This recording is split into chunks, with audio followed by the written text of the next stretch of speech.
What's up, everybody? It is Friday night. The Skeptical Help Bar is open.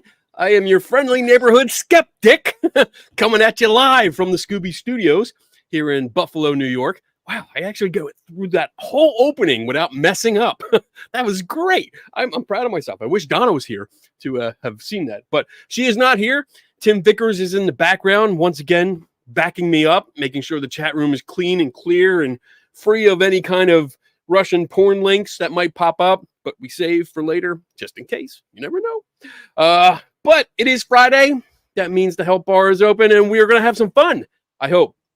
But first, well, let me say hi to some people because I usually forget that and Donna reminds me, but now since I'm on my own, kinda, I got to make sure I say hi to people. Earl, Kendra, I think I'm saying that right. Magic Made This. Oh, I think that's a new name.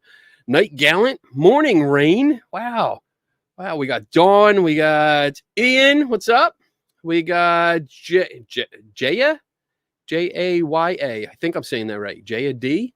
That's a cool name. I like that. We got a lot of new people. Sarah, Adrian Hill. What's up? Well, I'm looking at all these names. These are so many more names than I'm used to having. This is great. Shauna, Kat Mack, Diane, the well-known skeptic, Dave Schumacher. What's up, buddy? Daniel Reed's in the house. JD Sword. So many people. Amy. Oh, my goodness. Thank you all for hanging out. I appreciate it. Let me go over my rules before I bring on some guests.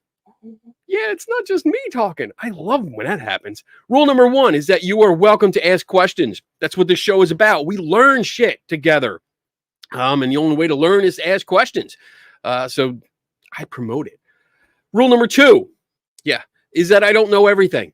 And that's apparent. I mean, if you've watched this show, you know, I know very little. I look a lot of stuff up and I try to sound smart, but you know, sometimes it works. But then also my guests, when I have them, like tonight, they don't know everything either. And saying I don't know is perfectly acceptable. That's okay. But we'll look it up. I have my notepad right here and I will write it down and do some homework during the week.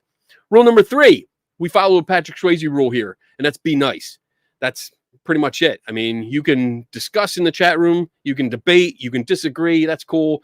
Just don't get out of hand. That's all. You know, if it gets down to a barroom brawl, Tim Vickers will vicar your ass out of the bar forever. You don't want that to happen because we don't know how to get you back, even if you apologize. We just have no idea. Never learned that. Well, we did once, and that's it. We wrote it down, got him back, and then we burned the paper so we didn't have to do it again. Rule number 4 is that if you have a question, especially tonight, put a Q in front of it. That way, Tim Vickers can pick it out, and he can save it and give it to us as we progress in the show, because we're going to have some other people here, and we're going to take turns answering questions. Rule number 5, my favorite rule, drink up. I don't know what you guys got tonight, but I have some, it's Captain Morgan Black, and it's not the regular Captain Morgan Black. It's like a deep, dark black that I had to go over the border into Canada to get, which is really good. I like it. So with that, I'm going to actually take this off. I'm naked. And bring on our guests. Here we go. We got Joe and Dawn from Entity 7 Paranormal. What's up, guys? Hey. And we got Crow of Judas, who's been on the show before, too. So what's up, Crow? Hey, thanks for having me, man. Now, these guys, I'm going to let them introduce themselves one by one. And but they are YouTubers. I see them on YouTube a lot. And they're part of this newly discovered, for me, debunking community. I really didn't know there was a debunking community until a few months ago when I started seeing different people. Like, I think the first one I saw was a guy named John Wolf. I think, if you're familiar with him. Yeah, and then I saw Beardo. And then that led me into other things. And I was like, oh, shit, look at all this stuff. So anyway, Joe and Dawn. I said Joe, and Dawn's like, oh, shit, here we go. So tell us a little bit about yourselves so people that are watching know who you are and what's going on. Yeah. So, I mean, I'm a paranormal investigator, but mostly focus on like the ghosts kind of side of things, because paranormal is a very broad term. Right. But I don't jump to the conclusion that, oh, hey, everything is haunted. Do a lot of debunking, like a lot of it. And I know I've probably have crushed Dawn's dreams here and there with some things. You know, Dawn just to investigate with me last year, and learned a lot. And she's like, "Oh wow," like Okay. disappointment. But I mean, and that's what we do. We go to these locations, we check them out. And honestly, I mean, I probably have one of the most boringest YouTube channels ever because it's like it's real. Nothing ever freaking happens. Like once in a while, we get some interesting stuff. That's it. Literally, that's it. Oh Jesus! Ah. How's it going? Oh, the shit's getting stirred now. No, I'm a good boy. You're a good whatever. All right. So Joe was just introducing himself. Dawn, what about what do you think of this? Well, it was no different before I met Joe when I did a lot of group events and people that use all the equipment, all the apps, and I just kept saying, I don't know about that. And I would tell Joe when we met about my experiences, and he was already debunking them without being there. And I could have left then, but somehow I'm a glutton for punishment, and I stayed. So here I am. Awesome. Crow, you're up next. What got you? Why did you start doing this kind of thing? So I did start. I've been in the paranormal most of my whole life, but then I did start watching Taps at a young age, back in 2003 it was. That was a really cool show. And then I found YouTube ghost hunting at a certain point, and I'm watching this stuff, and I'm like, something is just not right. This is just BS. So I put in the chat, on YouTube, I searched for like the person I was watching and fake, and then this guy called The Shape pops up with a weird hockey mask on, and he's saying the things that I'm like, oh, this guy knows this BS. And so I started following him. This is back in 2019. And then I got I had to do something. So I started my own channel trying to debunk. I know there's different types of debunking on YouTube. Like John Wolf, mostly he does like TV shows and stuff like that. He started doing YouTubers recently. I basically just do YouTubers only. Okay. So that's been a journey for 5 years, kind of off and on doing it, and ups and downs. And I also like to add comedy to it. And because I think comedy is more entertaining. So if I can't debunk something, and I know it's really just out flat fake, I'll do something to make fun of it or make it funny in some kind of way. Speaking of making things funny, Side-Eye Guy, welcome to the show. Hello. Hello. So I enjoy all of your videos. I watch everyone's videos, and especially lately. And I mentioned it just before you got on, Side-Eye, that I didn't know about all these YouTube channels a few weeks ago. I really didn't. And I stumbled onto you guys. I started watching more and more, and I really got into what this nice circle of friends are doing. And it's really, really cool. So with you, Side-Eye Guy, how did you get into this? Quite recent. I think probably most recent of everyone here. So I'm coming up to the channel will be a year old in about 3 weeks, I think, 3 or 4 weeks. Okay. And a few months before that, I fell down a rabbit hole. Like I won't say like I've always been into the paranormal. I've always found it interesting. But I've always had a more skeptical view on it, I suppose. Okay. So what happened with me is that, at Halloween 2022, I was up late one night watching YouTube short, like horror clips on YouTube. Yeah. Like my favorite horror movie scenes on YouTube. And then a Sam and Colby video was on my recommended, or, it was one of the impressions that was on on my feed. So I was like, okay, it was an interesting thumbnail. They both looked shit scared. It had demons in the title. And I started watching it. I just thought it was bonkers. It was hilarious. It was ridiculous. But I've got a bit of like a more with fascination with it. The amount people believed it, and I was like, surely this is like when I was first watching it. I assumed it like it's too good to be true, so it must be entertainment. Right. So the more I started watching it, I got really into it, and then I fell down like a rabbit hole of watching all these different channels, and then there was one video, and it was Sam Colby exploring with Josh and Seth Borden at Harriman Hospital. I know, like, Joe, Dawn, and Crow know the one I'm talking about. And it was so absolutely ridiculous. It was so funny that the whole idea for my channel popped in my head while watching the video. Wow. Okay. So this is a free-for-all tonight. It's pretty much usually I do a show where I interview people, or we have mostly a casual conversation. So it goes back and forth. So you guys are welcome to ask questions yourselves. You can bring up topics if you want to cut one of us off and say, "Hey, wait a minute, you said this. What do you mean?" Feel free. I'm not gonna yell at anyone except for Crow. But you. you know, but I do see we have at least 2 questions up, so we'll put one up and we'll start there. Can I just quickly ask? Is my audio quiet? I just read from someone that my audio is quiet. It is pretty quiet. Okay. Oh, I hear you good.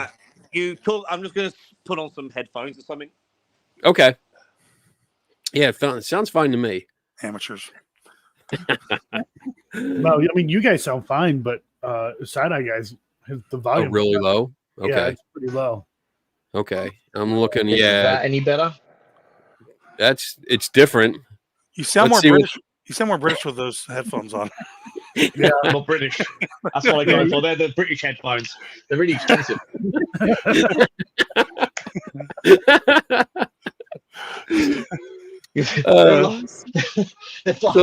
They're far more expensive than the Aussie headphones. So the first question I got was, how does 150 feel? So this is the 150th show I've done of the Skeptical Help Bar, and it feels good. It feels. I love doing this show. Honestly, I love doing it. And you guys, all 3 of you guys do lives once in a while. I know Joe's doing live. I know Crow does lives like 3 o'clock in the frickin' morning. But I enjoy them. I know, like I'm up anyway, and then I'm going through YouTube, and all of a sudden I'm like, I get a notification. Oh, Crow of Judas is live. I'm like, it's 2 o'clock in the morning. Like, what are you doing? You're on my time zone. Why are you doing this? I'm a loser. And then he sends out invites. Hey, you want to join my stream at 3 in the fucking morning? Even with Kenny, I was like, I know it's like 1 in the morning. If you want to join, you can. Oh my goodness! Real quick, I thought that was my pillow guy for a minute. There's very similar last names. Damn it, Bob. That's Damn It, Bob. He's one of our regulars. Hangs out every week. But yeah, I love doing the show and staying on this schedule of doing it every Friday night. It's great. I love it. It started with the pandemic, because we were locked down and we had nothing, couldn't go out, and we started doing this, and everyone been so supportive, and it's just nice seeing everyone Friday nights.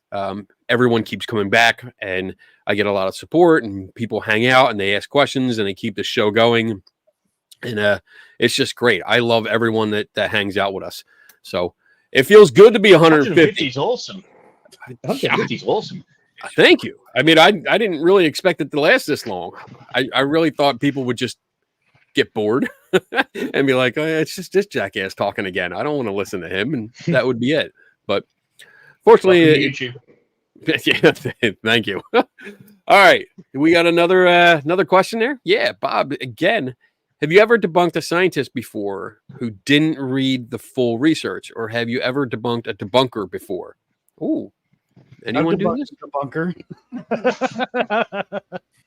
But it was something that it was just something they got wrong. From time to time, we're like, wait a minute, I've been there. No, that's not, whatever. But, you're right. This is fake, but here's that scenario. So I'd like to take a minute and just give like a separate about what a debunker is and what a skeptic is. Like, I'm usually called a debunker, and I really don't go by that kind of title because that's not what I'm trying to do when I write my articles or when I do my videos. Because my videos, I don't really focus on like YouTube videos. Looking at them, and that's why I'm so happy I found you guys, because you guys rip apart a lot of these ghost hunting like YouTube channels. I love watching it. But my intent usually is to figure out what's going on. So I don't like to say that I'm a debunker, because that unfortunately in my skeptical community, that presents a bias, and it looks like I'm out to just point fingers and laugh. Go ahead. Go ahead. No, I was saying that's fair. Like you can say, oh, okay. No, I was just like Chip. I was just saying that's fair. Yeah, I understand that if you if you go by a title debunker, then yeah, you're going to have a bias. I certainly do. Right. I mean, I do too sometimes. I really do. Like I go into things, people send me pictures or videos, or hey, look at this video, and sometimes just by the title. And I think Sadai, you mentioned it, like seeing the thumbnails. And when I see like a channel has the same like thumbnail on every freaking video that they have, it's just I go in there already thinking like this is just bullshit. This is going to be bullshit. Well, this is what, but that's what thumbnails are. It's like this is the one thing when I make a judgment of someone's thumbnail and they go, "Well, you didn't watch the video." It's like, no, I didn't. But that's the whole point of a thumbnail. Right. It's the whole point of a thumbnail is before I watch the video is to get an impression of what that video is, whether it be for good or for bad. So you can't make a thumbnail and kind of go, I'm going to sensationalize this to get people to click on it and then complain when people go, you're making a sensational thumbnail. Right. That's bullshit. Right. Yeah, like when you see that's the whole point of a thumbnail. Yeah, like you see these thumbnails where scratched by a demon, and it looks like they need to get like 50 freaking staples across their body. Like holy crap! And all it is like they scratch themselves. Like this little well, kind of. The one I just did with, and I'm not going to, I've made amends to the guy, so, you know, if ever you listen to this, Dawson, I love you. But on his video, he did, on that House of the Dead, that Steve House there, he had one of his guys he collaborated with had a giant scratch on his face. No one claimed to got scratched in that video. Yeah. Yeah. Like there's a big scratch on the guy's face, I think, or neck or something like that.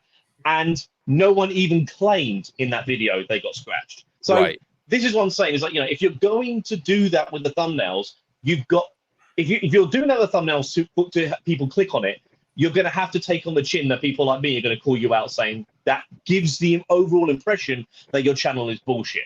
Right. Can we swear on your live, Kenny? I wanted to add to this just real quick.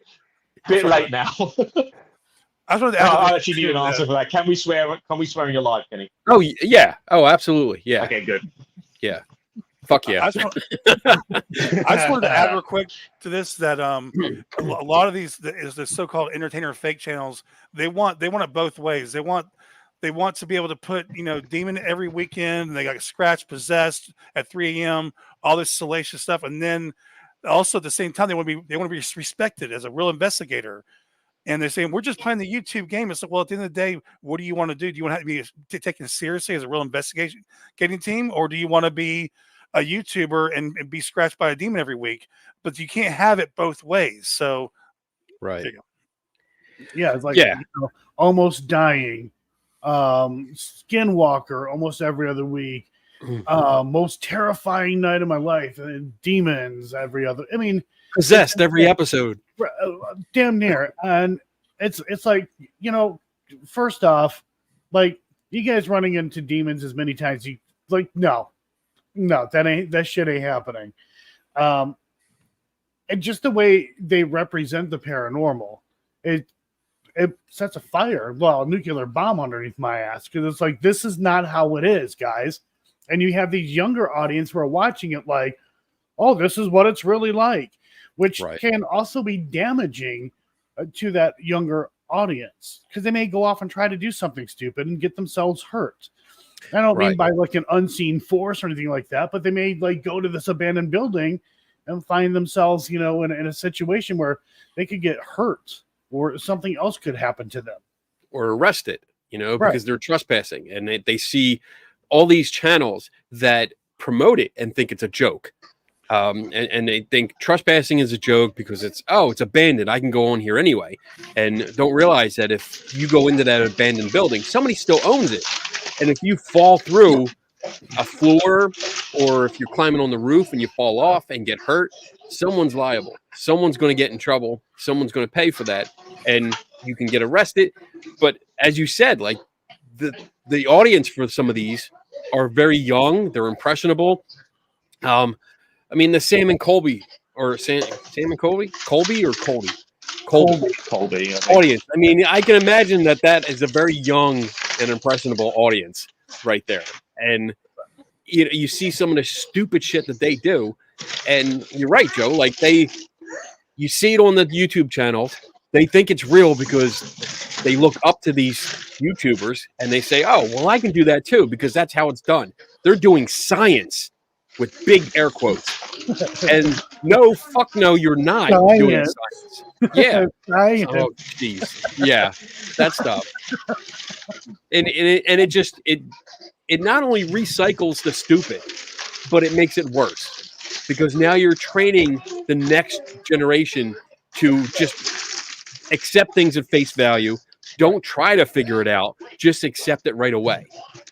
Right. And that's just horrible. And that's why skepticism for me and for a lot of the people that I work with is a constant uphill battle that will never end because we have to fight against this shit. And with these, going into like those abandoned places or whatever they may be, we have no idea who's inside though. There could be somebody inside there, like trying to live there or whatever. And, they may not be a very nice human being, and they could do something bad to somebody who's still in there. You never know what you're going to run into. A few years ago, a friend of mine, they went and they investigated an abandoned location, and they found a missing person body. Damn. Yeah. Yeah. Oh, it was on the news too. I mean, what do you do with that? Like, especially if you're in a place and you're trespassing, and then you find a dead body, like you're gonna go to. It sucks because you're gonna get a fine for trespassing, but at least you help. Fine or anything like that. But I mean, eventually, I think somebody bought the place or something. But they came across a body of a missing person, a missing female, I believe it was. Oh my goodness. All right, what else we got, Tim? What was your most shocking debunk? Ooh.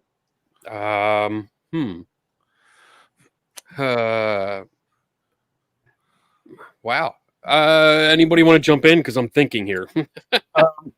I will real quick. I don't think it was shocking. It was more like heartbreaking, I guess you could say. I'm not going to go into too much detail on this, but one of our own was in question, and long story short, that person was reenacting or taking multiple takes, basically faking, and we had to part ways with this person. Okay. And that sucked. Well, that sucks. Yeah. That really sucks. I guess I don't really have a shocking debunk because I go into it looking for the truth, but I usually have an idea of what's going on, and I usually it pans out to be right, and that's just based on experience of doing it for so many years. I get an idea of what I think is going on, but I didn't have anything like I can't think of anything that really shocked me. No. Anybody else? Crow? As far as shocking, was one that was kind of weird. There was a team that was they went out to the Blair Witch House, right? And they go out there and they go to the woods for a moment, and something started looking kind of weird. Well, long story short, without going through the long detail thing, is that one of the guys went in the house, but he tried to act like he was still outside with the rest of the guys. But so there was all the different camera angles. They were all walking together from the woods to the house. I'm like, how in the hell, I knew the guy was missing because you could see the different camera angles. The guy just wasn't there, but there was a whole different camera angle that didn't line up with any of the camera angles. But I realized one of the guys was just holding his camera in his hand. So basically the one dude was in the back holding both cameras in his hand, acting like the guy was still in the woods. And then when they walked in the house, the guy was to the left. And what's funny, you can actually see the tilt of the camera as he hands it off to the guy that was in the house making the noises. You can see the camera tilt as if you were handing it to somebody. And lo and behold, he appears all of a sudden because there's 4 people. And then if you look at one camera, say, okay, well, here's this guy, here's this guy. Well, the other camera angle should have this guy standing in front of them. We go to their camera angle, and he's nowhere to be seen. So that was a cool debunk, but it's also kind of funny. I'm like, I've never seen it before. A guy holding 2 cameras at one time. So that was pretty weird. Wow. I do have. I've been thinking, like, what do I have that's shocking? And so I do have one that's kind of it pissed me off more, and it has to do with psychics, because a lot of the cases that I work on, when it has to do with psychics, it's usually like a missing person or a missing child or kidnapped child case, where a psychic claims that they helped the police. And the one case, I actually met this guy. He called himself Constantine Saint Michael. So he was really trying to milk the religious angle on this. But I met him at a paranormal event, and he told me that he had helped solve a murder case, and it was in his area. And I was like, oh, really? Like, tell me more. I'm interested in how you actually helped the police, because he said that it was a cold case, and the Pennsylvania district attorney reopened it just to have him help. That's how special he was. Wow. And I was like, yeah, that's not how it works. They don't reopen. Murder cases do not close until they're solved. If they're cold cases, they're still open. So I was like, tell me more. And he told me about it, but then he said, I can't tell you names because it's still classified, and he was under oath or something like that, some kind of bullshit.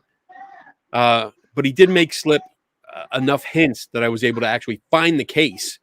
And I contacted the detective that had worked that case, which is still open to this day. It's an unsolved murder. And I called the detective. I had to call him on a line that was recorded. Which I was like, all right, just be careful what I say. But I explained the situation, and I said, this is the gentleman's name. This is his real name. And this is the name he goes by, because Constantine Saint Michael was not his real name. But I did find his real name, gave him all that information, said, this is what he's saying. Like, did he actually work on this case? And the detective was like, I have never heard of this man in my life. Don't know who he is whatsoever. And I was like, yeah, but he's got paragraphs and paragraphs. He's doing interviews on podcasts saying that he did all this. He's like, nope, he didn't work on this case. He's never been contacted. I don't know who he is. So, wow. Yeah. But that's the last time we heard from him, because after I published that article, like, he disappeared and just gone.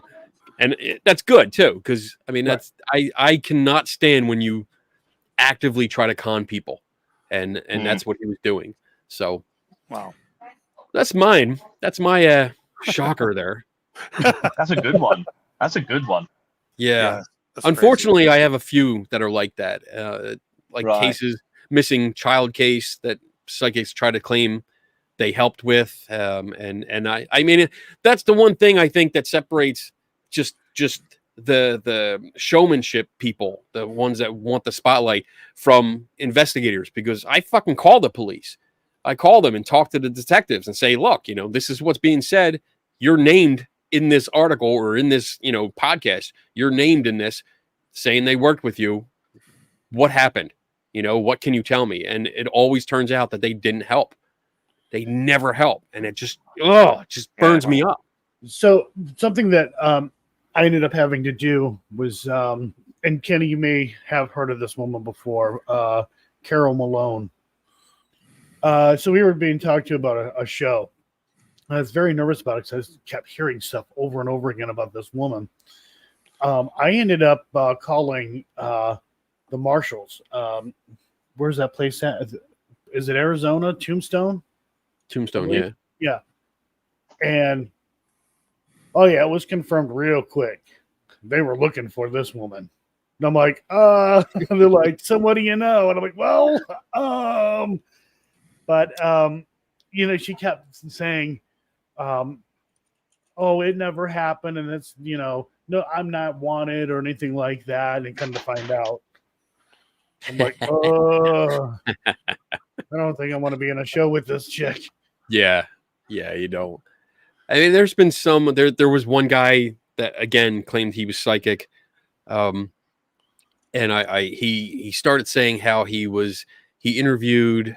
Oh man, one of the serial killers. Oh shit, I forget it. I forget. He kept using this serial killer as like, you know, I interviewed him back when I was in studying to be a psychologist, and he's got a master's in this and master's in that.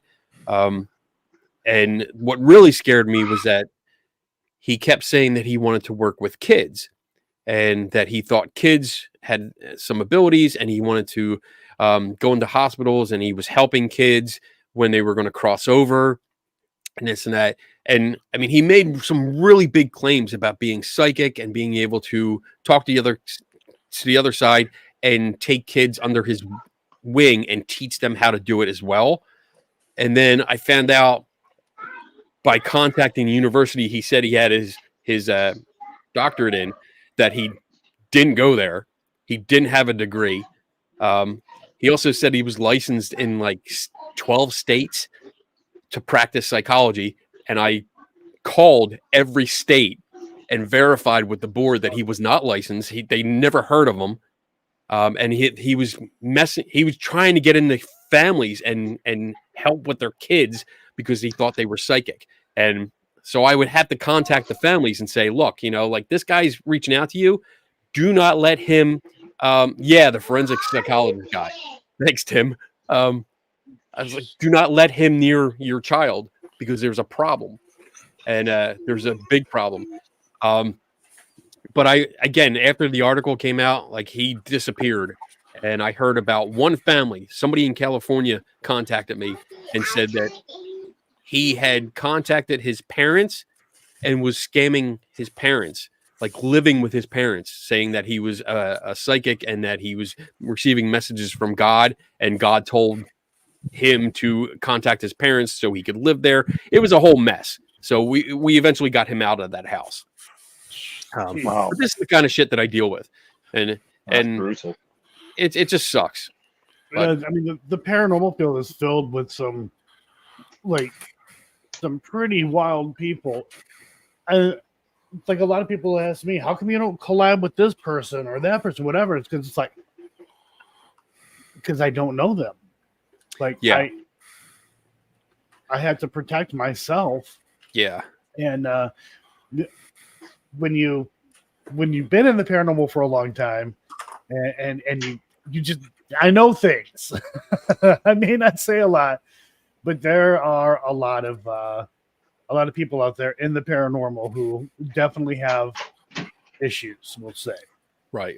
And that's scary. And I think that's the important thing for like what I see from you guys is that you're challenging these claims.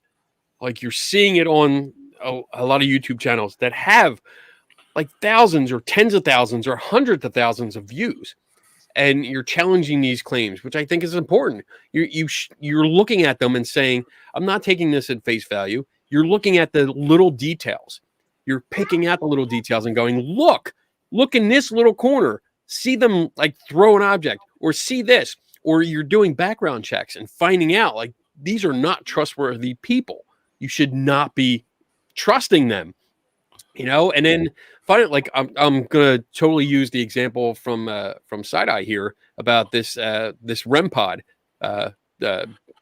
bullshit that we would. I mean, it turns out like I've been talking with Dawson just a little bit, but at least he's open to it. You know, he's open to it. But I mean, being able to figure out different ways to manipulate a REM pod. And I knew a couple ways before. I've done it a bunch of times. But seeing his videos, and again, I'm not picking on him. I'm just using it as an example. But seeing the videos and seeing how him and the other people that he's with don't know how to use the equipment. Right. They don't know what it actually does. They don't know what can affect it. And that's really important. You need to know how to use this and what can manipulate that equipment on site before you use it. If you're just using 100%. It because you saw it on TV, go ahead. I'm sorry. No, I'm agreeing with you. Carry on. Okay. I'm just. That's what I'm doing. But yeah, I mean, and not everyone's trustworthy, and I'm sure you guys. I mean, I know I've seen all your videos. I know not everyone's trustworthy, and you don't know if someone is on the other side of the wall with a walkie-talkie, keying it up so I can make that REM pod talk to you. And these videos just don't show that. And the bottom line is that they're not investigating. They're not. They're letting their equipment lead them and letting it create a narrative for their videos. That's what's going on. Like with my stuff, like we will try. Like, yes, we will use the spirit box. We'll do the Estes method, but I can't. Like, I just can't. I cannot do it for very long. It is so annoying because we never know. But the thing is that, look, we're going to try it, but here's the thing, and here are the problems. I totally was going somewhere with that. I don't freaking remember. Oh, you had a brain fart. Yeah, I had a brain fart. But, I mean, we don't let that dictate the investigation. Like, we just don't. So here's where I was going with that. If Dawn says something, well, that's not the question I asked. I'll ask another question. She may think, and again, we always say this is what she believes she is hearing. She's not saying, "Oh, this is definitely what I'm hearing." It's what she believes, right? And we don't let that dictate the investigation at all. Once in a while, might get something interesting. But I mean, like, to let anything, like devices or whatever you're using, dictate everything, you're not investigating. You're just playing, basically playing pretend. Yeah, again, it's like a weekend getaway kind of thing. Let's play with some, and I literally call them novelty toys because that's what they are. And one of the questions I didn't respond yet, but like Dawson had asked, and again, I'm not picking on Dawson. It's just the latest example that's on my mind. But he asked if I could test the REM pod that he has and see if it reacts the same way that mine does. And I thought I explained it in the second video that I did. Like, they are all Junior Thurmans. Like, they're all the same device inside. It's that one. It's that one. So when you take that apart, it's the same. Do I have it here? No, I don't have it here. I put it back in the case. But it's the same exact toy. And it's a novelty kit. It's a little electronics kit that you put together. It's usually for kids to play with. And every one of these, even the plush dolls and like animals and stuff that have this function, have the same one in it. So they are all going to act the same way because it's the same device. So the only reason why I got this is because I wanted to prove a point, almost $200 point, but to prove a point.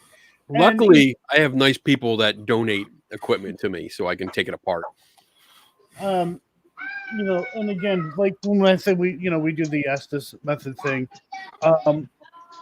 Why? We try, like, we're open to try things, but man, it's like nothing ever substantial ever comes through.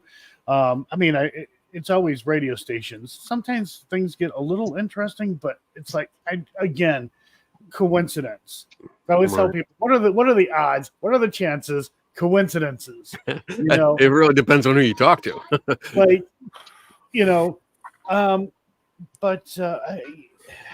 when you put a mic on us too, so you Yeah. can hear a little better, because everyone else, you can't hear what is going through. And you'd be like, well, they're just making up whatever they want. But when he puts the mic on and isolates the audio, you can hear better like what's coming through and if it's matching up to what I'm saying. And you can hear something come through and I won't say anything because I don't understand what I'm hearing. One of the things too, and this is just in something very recent regarding Paranormal Nightmare, when they used their spirit box, it was on such a slow sweep. I'm like, yeah, they're going to get all kinds of stuff come through there. And that's exactly what was happening. And we tested that out at Rhodes Hotel because I told him it was going too fast. I couldn't hear it. And he said, if I slow it down, you're going to hear everything and it's all going to be radio. And sure enough, it was random words that were all radio. And when you slow it down. And that's the thing. It's still, even when you speed it up, it's still all radio. Yeah. It's, but I mean, like, it was it's like worse. obvious words. Right, Like you right, really yeah. pick it out. Yeah. That's what I meant. And then now you get them to bunch up. And I'm not picking on you. I'm just saying when you do speed it up, you start bunching the stations together and you're getting into now just sounds and you're looking for sounds and you're looking for things that you can pick out. What sounds familiar? And you're basing it off of your filters. It's going through your filters of what you think it's saying. And I mean, having the mic on is good. It's interesting. And it would be interesting to have everyone simply write down what they hear instead of like saying it out loud. Just write it down so everyone has their own list and see if they match up. And that's something that like one of the reasons why I do like doing that is I want to see the comments. What are people hearing? What do they think they're hearing? So that's one of the reasons why I do like to do that, because I'm audible pareidolia. It is a thing. It's So when I do that and it's in the videos, I like to go back and look at the comments and see what everyone believes that they are hearing. But I'm about ready to cut that shit out of my cut it out of the investigation, because it is annoying, and there's no way even if something does come through, which good luck. You can't validate it. You just can't validate. There's no way. It's not bulletproof. There's too many flaws. Yeah, I mean, I the would like to say that. I was just going to say, I always think that if you're going to have an SS method and you're going to try and present that as any kind of data or evidence or anything like that, you're going to put that on YouTube, you're going to put that out there for people to see, and you're going to try and convince us that this could well be evidence of the paranormal. Ignore all the obvious red flags for that. The absolute bare minimum as an investigator you should do is to make sure that the audience, the viewer, should be able to hear it too. Right. That's the absolute, and the of all the channels I've watched, I know there's a couple of others do it, but all the channels I've watched, Overnight is the only one to do it. Paranormal Quest. Paranormal Quest does as well. Paranormal Quest do it also, which is great. They seem to be more legit, but I don't believe Overnight as far as I can spit, but at least they do that. But and to kind of sort of sit there, it's like to not do that. And to not see how that is so obvious a flaw in your whole, evidence gathering is just silly to me. Like that should be Joe. The absolute bare minimum. Hey, we do mics, and people can hear, but it's like I can't take it serious. But it looks like I take it serious in my videos, but I'm like I can't take this serious. Yeah, so again, to not pick to not pick on to not pick on Dawson. I know sounds like we're picking on Dawson, but I've got, again, like Kenny says, he's just fresh in my mind right now. I've been having a few email back and forth with him, and he sent me through a bunch of his audios, when he was at the House of the Dead, and I asked him, I challenged him, if you will, can you show me the bit where it says Dirty Gertie, where it says Dirty Gertie came through the exit session, you're in there, and he played it back to me. I couldn't hear a thing. And he goes, oh, you can just about hear it. I can't hear a thing. I said to him, I can't hear.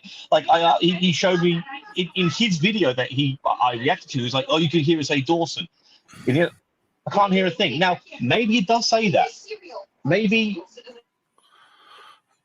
maybe it does say the things that he's saying it says. But if you don't have that audio set up so we, the audience, can hear it, right, then it's just silly. It's completely pointless.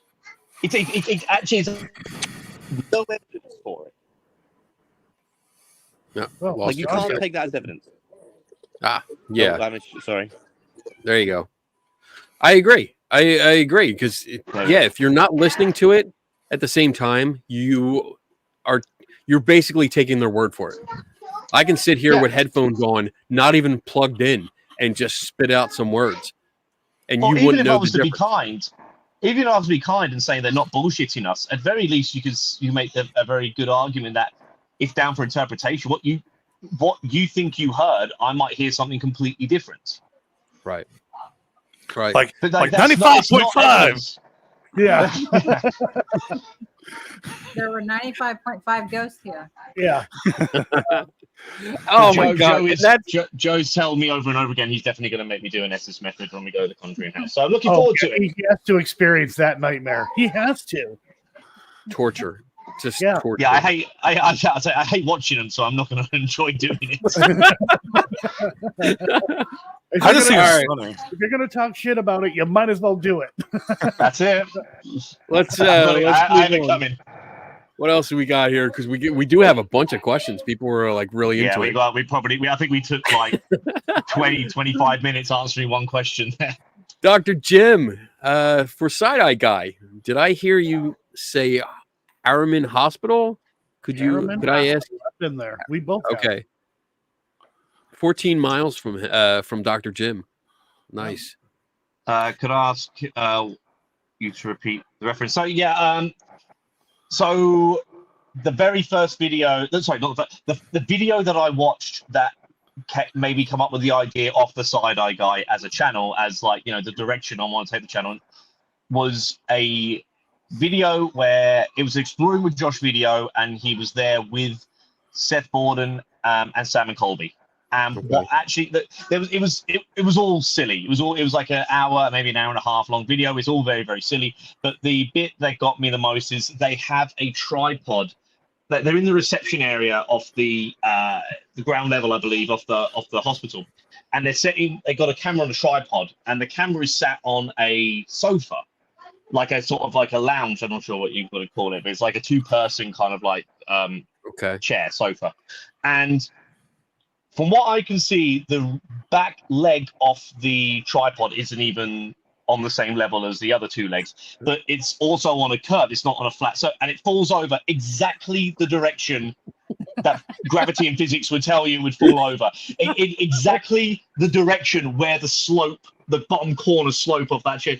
And they freak out, and they are like, this is 100% evidence that there's demons there. And that was the other thing. I didn't know this at the time of watching it, but when I started the channel and I started getting a bit deeper into some of, like, the claims made and some of the wrongdoings, like the owner of, and Joe and Dawn know this full well, Ronnie, I believe his name is, the owner of owner of Harriman's Hospital, he was pretty cheesed off with those guys, because it says black and white in the fine print there, in the terms and conditions, that you're not allowed to mention demons while you're there. He doesn't want that on his property, and they went against it. And funny enough, I did do a video at Harriman Hospital. It was when Omar Gosh went there with his partner Tiffany.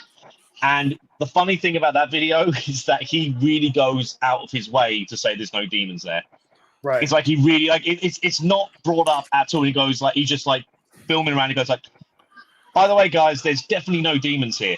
Like, no one asked. Right. So Dawn and I, we went to Harriman Hospital. I wanted to make it a point too in my video, and this is like right around the same time the Santa guy, put that video up. Or maybe did mine come before or after yours? I don't remember. I was making it a point that this demon stuff is complete nonsense. What it was, they based their investigation, guess what, on apps and these scientific equipment here we call REM pods. That's what they base their investigation on. And Ronnie and I, we had talked, and he was not happy that they went in there claiming demons. Now another team, but just a few months ago, they went there and they had like a title or something like that referring to something demonic there at the hospital. And Ronnie's like, hey, I want to do something about this. I'm like, just get a hold of them, see if they'll change it first before you go any further. But we've seen the terms and services. You know, we had to agree to those terms of services, and it says no demons, devils, and just whatever, anything that had anything to do with like evil. You know, that's a no-go. Because Harriman Hospital, we're in a place where it's the Bible Belt, and they already had issues trying to get that building in the first place. And I think they were like, hey, you know, real Christian place, and you know, everything's demons. Right. So that's kind of the position that they were in. So when they put that video up, they got a lot of heat. Like, well, wait a minute, what's going on here? You said this wasn't going to happen, and it happened. But I mean, same thing with Octagon Hall. Got guys going in there claiming demons. Dawn and I were there. We had like one or two things really weird happen. I don't know what the hell it was, but I can tell you. I didn't. Nobody was attacked by demons at Octagon Hall. But what Are you happened? sure? Yeah, I'm pretty sure. I mean, unless they had the night off. But then again, I am Joe fucking Vitale. Maybe they were afraid. I don't know. Oh, damn! It's a joke. Now, Dawn's hair did lift up. We have footage of that. The problem is it's bad. We wanted to get the original footage from the DVR system that they had there, and what we got was a recording, like a cell phone recording of the screen. Oh, that's horrible. And yeah, and it sucked. You can see that something happened, but it's just not clear enough. So I don't know. I'm not going to say here. We're not going to tell you guys that was a ghost. We have no idea. All we know is her hair did come up twice, and I don't know what that is. I don't know. Yeah. If anyone sends me a video to review, and when I open it up and I see that it's a video of a monitor screen, I stop. Just nope. I don't take this. You know, I'm not going to bother, because you're taking a picture of a picture. I'm seeing more lines than I am detail. You know, like, I'm not going to do this. So that is a pet peeve for me. All right, moving on. Damn, we're doing good. We're almost at the break. Well-known skeptic. Why do the guests think people want to believe paranormal stuff? A number of reasons. It's more. I think that the baseline of all of it is more exciting to believe. Yeah. It's more exciting to think. Well, there's two. I think there's two sides to it. One is that it's just more exciting. Life's a bit more interesting if there's supernatural entities or demonic entities, or whatever you want to call it. That's just like things you can't see, and are they the things that you can't explain? Could it be like that's why we've always, like, from recorded history, we've always kind of had these sort of like supernatural claims. The other is just we want to have answers. What happens when we die, which is the biggest question I think humans has always have and ever will have. Right. Is what happens when we die. And a lot of people get scared, or a lot of people are grieving, or whatever, get scared of their own mortality, or grieving for someone else's, and they quite often turn to that. A lot of comments I get on my videos are people saying they're really glad that they found debunking channels, because after like a loved one of theirs passed away, they went to Oh My Gosh and Sam Colby and all those sort of channels, and it gave them some sort of comfort until they realized that they were being lied to. Like I've had that pretty much that same comment more times than I could count. Right. It's a belief system too, right? It's a lot of people, how people are raised. A lot of people believe in ghosts, and I found a lot too. And you guys too have too, is that you hear a lot of this whole like, well, I had my cousin died, my son died, whatever it is, and they want to find answers. So they start watching these shows to find answers, pretty much. And so yeah, go ahead, Joe. Sorry. No, I mean, or you on the flip side, you have people who believe that they had an experience, but yet they can send you videos or something like that, and you can say, well, this is what it really is. They don't accept that. Even though they're asking for your opinion, they don't accept that, because in such a way, too, the paranormal is kind of a strange but yet kind of special place in such a way. Oh, yeah, that, special. You know, that sometimes I think, too, people want to believe so badly just to fit in somewhere, just to find a place. I find that does happen. And it's like, this isn't like a special, well, I mean, it is special, but I mean, it's not like, you know, the whole paranormal field is kind of rough. It's very murky. It's very dirty. You know, like, don't really want to get into the whole, this whole paranormal thing. Like, tell me more about the dirty stuff. Oh, you know just as well as I do how. I'm neck deep in the mud. It's a very dark, murky place. So I think too that people want to believe because they want to feel like they have a place, and be like in this club or something like that. Plus, they're just gullible. People are gullible. They watch the most fakest crap and they think it's real. I'm surprised that people over 10 years old can watch some of this stuff. Somebody asked earlier if it's obvious. Some of this stuff is really obviously fake and it's like low hanging fruit. But some of the stuff they're starting to figure out how to cover it up, and they're very good at editing out the parts that they're faking. And sometimes you take it like a detective. You got to find out what parts are different. There might be one scene where, hey, that thing wasn't sitting there before. Why is that all of a sudden appearing now? And you'll look at the other person's footage from the other channel and try to find out, hey, what's going on here? And you find those indiscrepancies and stuff. Right. And I think that's it. Like, you nailed it. Like, there's this sense of community. You know, if you have weird experiences and they come from a place where, and I'm going to say this not in a derogatory way, but you come from ignorance. If you just don't know what it is and you don't have the knowledge to figure out what it is, or the skills to figure out what it is, it's easy to believe, especially if you grew up with such beliefs.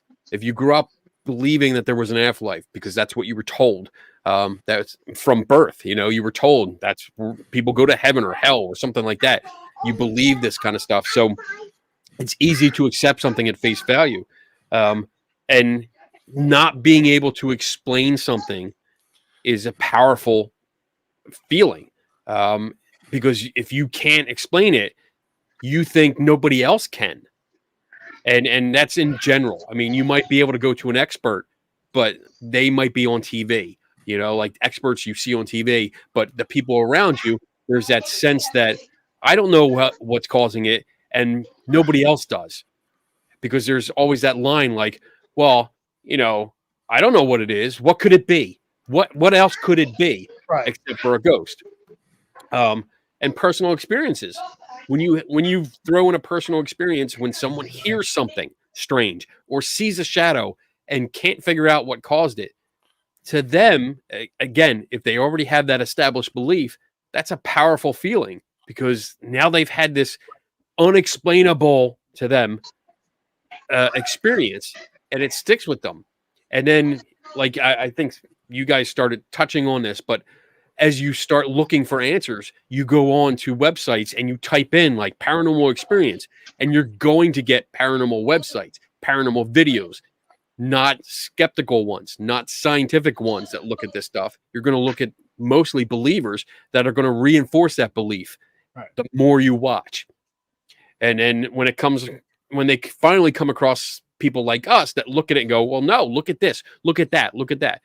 It's basically, we are almost like amateur magicians, figuring out the little details that deceive you.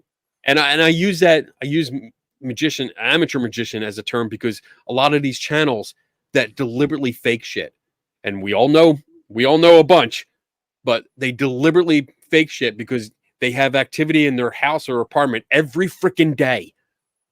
Right. They are amateur magicians because they're figuring out how to make doors open or drawers open or windows open and all of this stuff.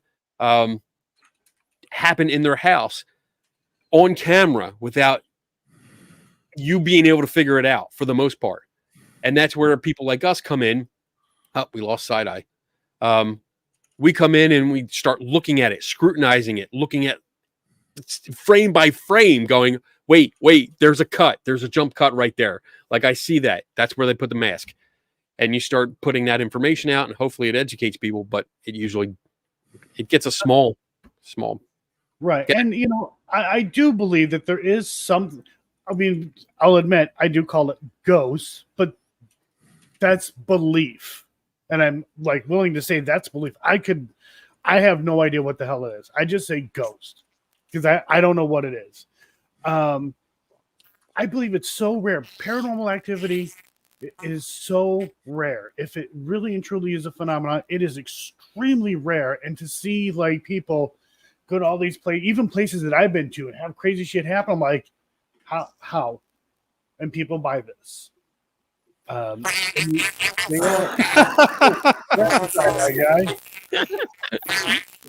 Duck's in the house. Yep. It's not a guy. You might want to leave and come back in. It's doing that little weird thing sometimes that it does. Yeah.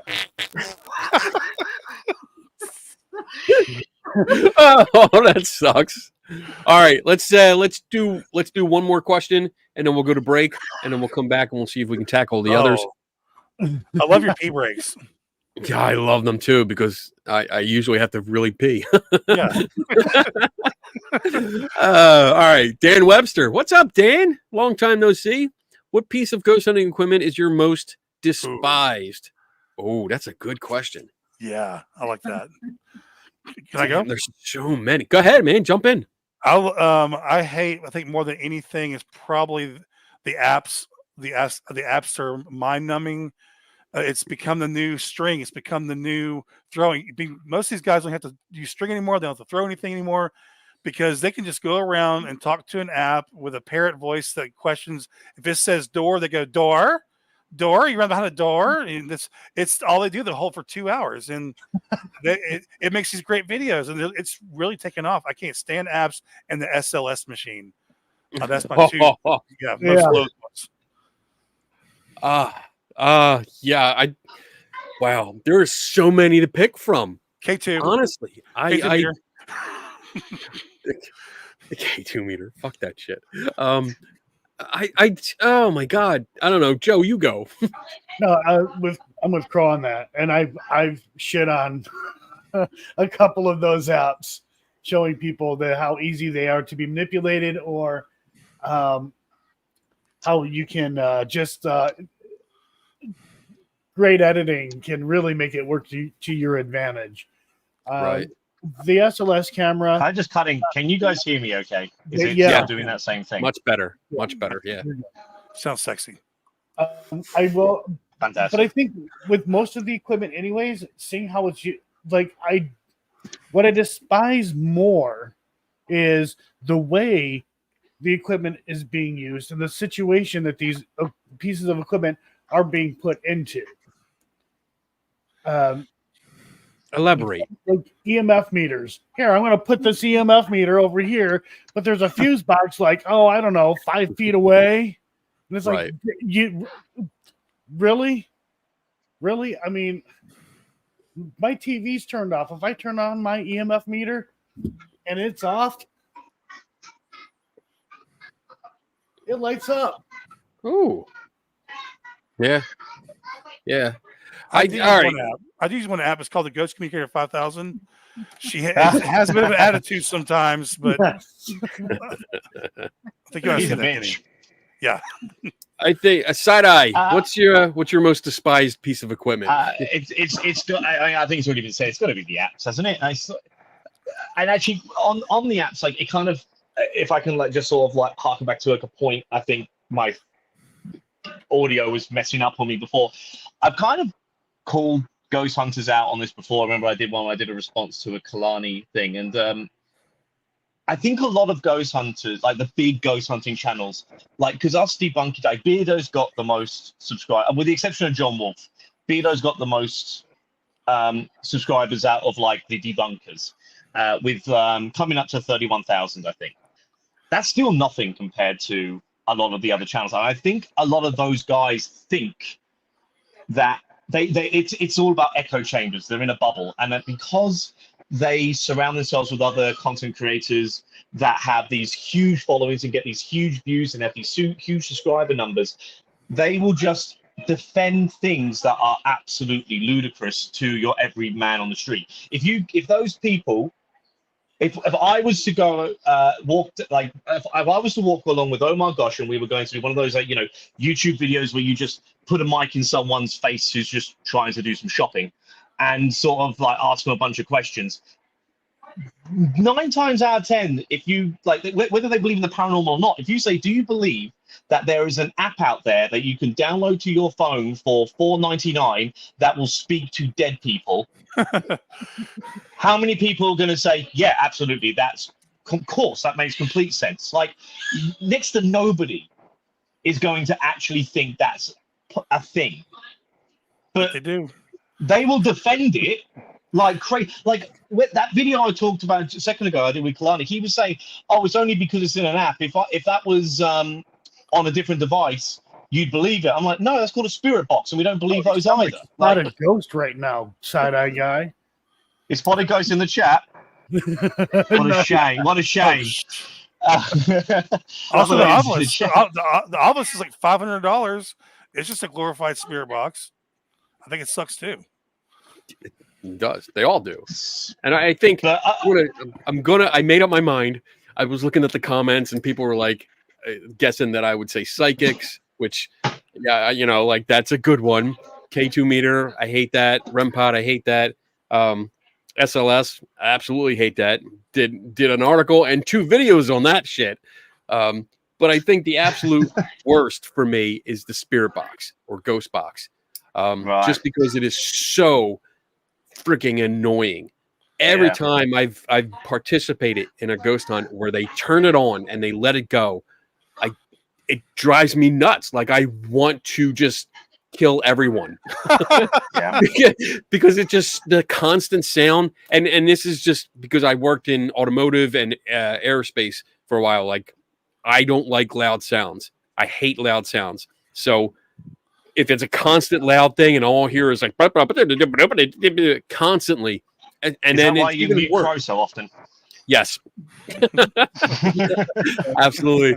I mean, it's automatic. He just starts talking and I mute him. But look, we all grew up with spirit boxes, though. Remember the old cars in the 80s? We used to turn the radio station. See, talking too much. No, can't take him.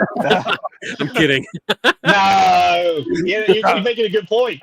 No, just the old school radio stations in the car. You're flipping through the channels. We were talking to ghosts back then and didn't even know it. You're right.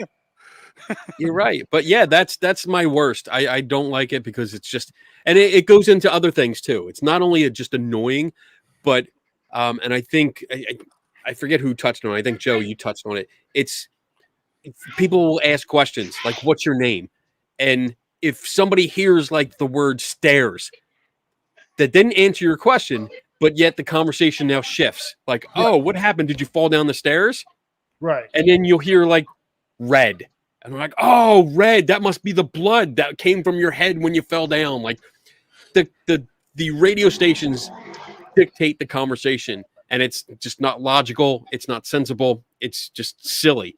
And it just drives me crazy. I mean, just real quick with a Twin Paranormal video at the Monroe House, the thing this spirit talker apps murder or something like that, and the kid's wasn't there something about a murder in this house? I'm like, no, there fucking wasn't. No, there were no murders in this house. Are they going to run with it? Are they going to run with it? I was waiting for them to run with that. They never did, but I was surprised. But that's usually how it goes. A word gets spit out there, regardless of the device, and then instead of leading, they're following. Right. All right, guys, we are going to go to our break. We're a little bit over the time for our break. We're going to have about 4 minutes and 11 seconds to go, relieve yourselves and then fill up your cup. Not with the same thing, but then we'll be back here in 4 minutes to get the rest of the questions. So here we go in 3, 2, 1.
All right, we are back. Oh, I got a refill. Oh, I love rum.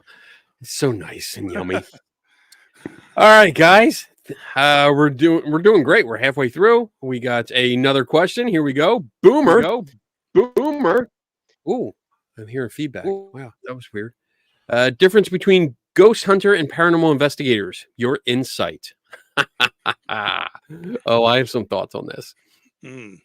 Anyone want to jump in? I mean, technically, because we do put content out there on YouTube, and we are going to commercial locations to investigate. To a certain point, we would be like ghost hunters because we're really not able to like debunk everything. We only have a certain amount of time at a location. But if we're somewhere where we can spend days, at a location, then I would say now you're being a paranormal investigator because now you're there multiple times and you're able to really get to know that location, know its quirks, be able to really debunk things, and just do a lot more research. But for the most part, I mean, like all we're really doing is just going to these big locations, spending anywhere from 6 to 13 hours asking dumb questions. And we get bombarded by stories, and it's hard to keep up, and it's hard to put those claims to the test because you're just being bombarded by nonstop stories. So it's like, we'll go in there if we can debunk something, cool. But let's just have fun. But with our upcoming documentary, we've been investigating a location for 10 plus years. That is a paranormal investigation. That what we go research and how we do things, debunking things and stuff, that would be a proper investigation. Okay. Anyone else? I think on YouTube, I think it's like different. Like for me, the ghost hunter is like the YouTube. I mean, I guess it's classified as the YouTube guy that goes in, that overreacts to everything, that has a spirit button. Sorry, the apps running. That's like a YouTuber ghost hunter, and the investigator is the guy that goes in with being trying to be more scientific about it. I guess that's the kind of the way I see people looking at it. Okay. Side Eye, you there? Yeah, ghost hunter are fakers, paranormal investigators try and find actual answers. You can look at it like that too. But like I said, like I was like saying, the whole paranormal investigating stuff. We honestly, when we go to these big locations, we only have so many hours. We can't truly and properly investigate a location given that much time. Sure, we can maybe debunk some things, but not everything, and that you can't be thorough about it.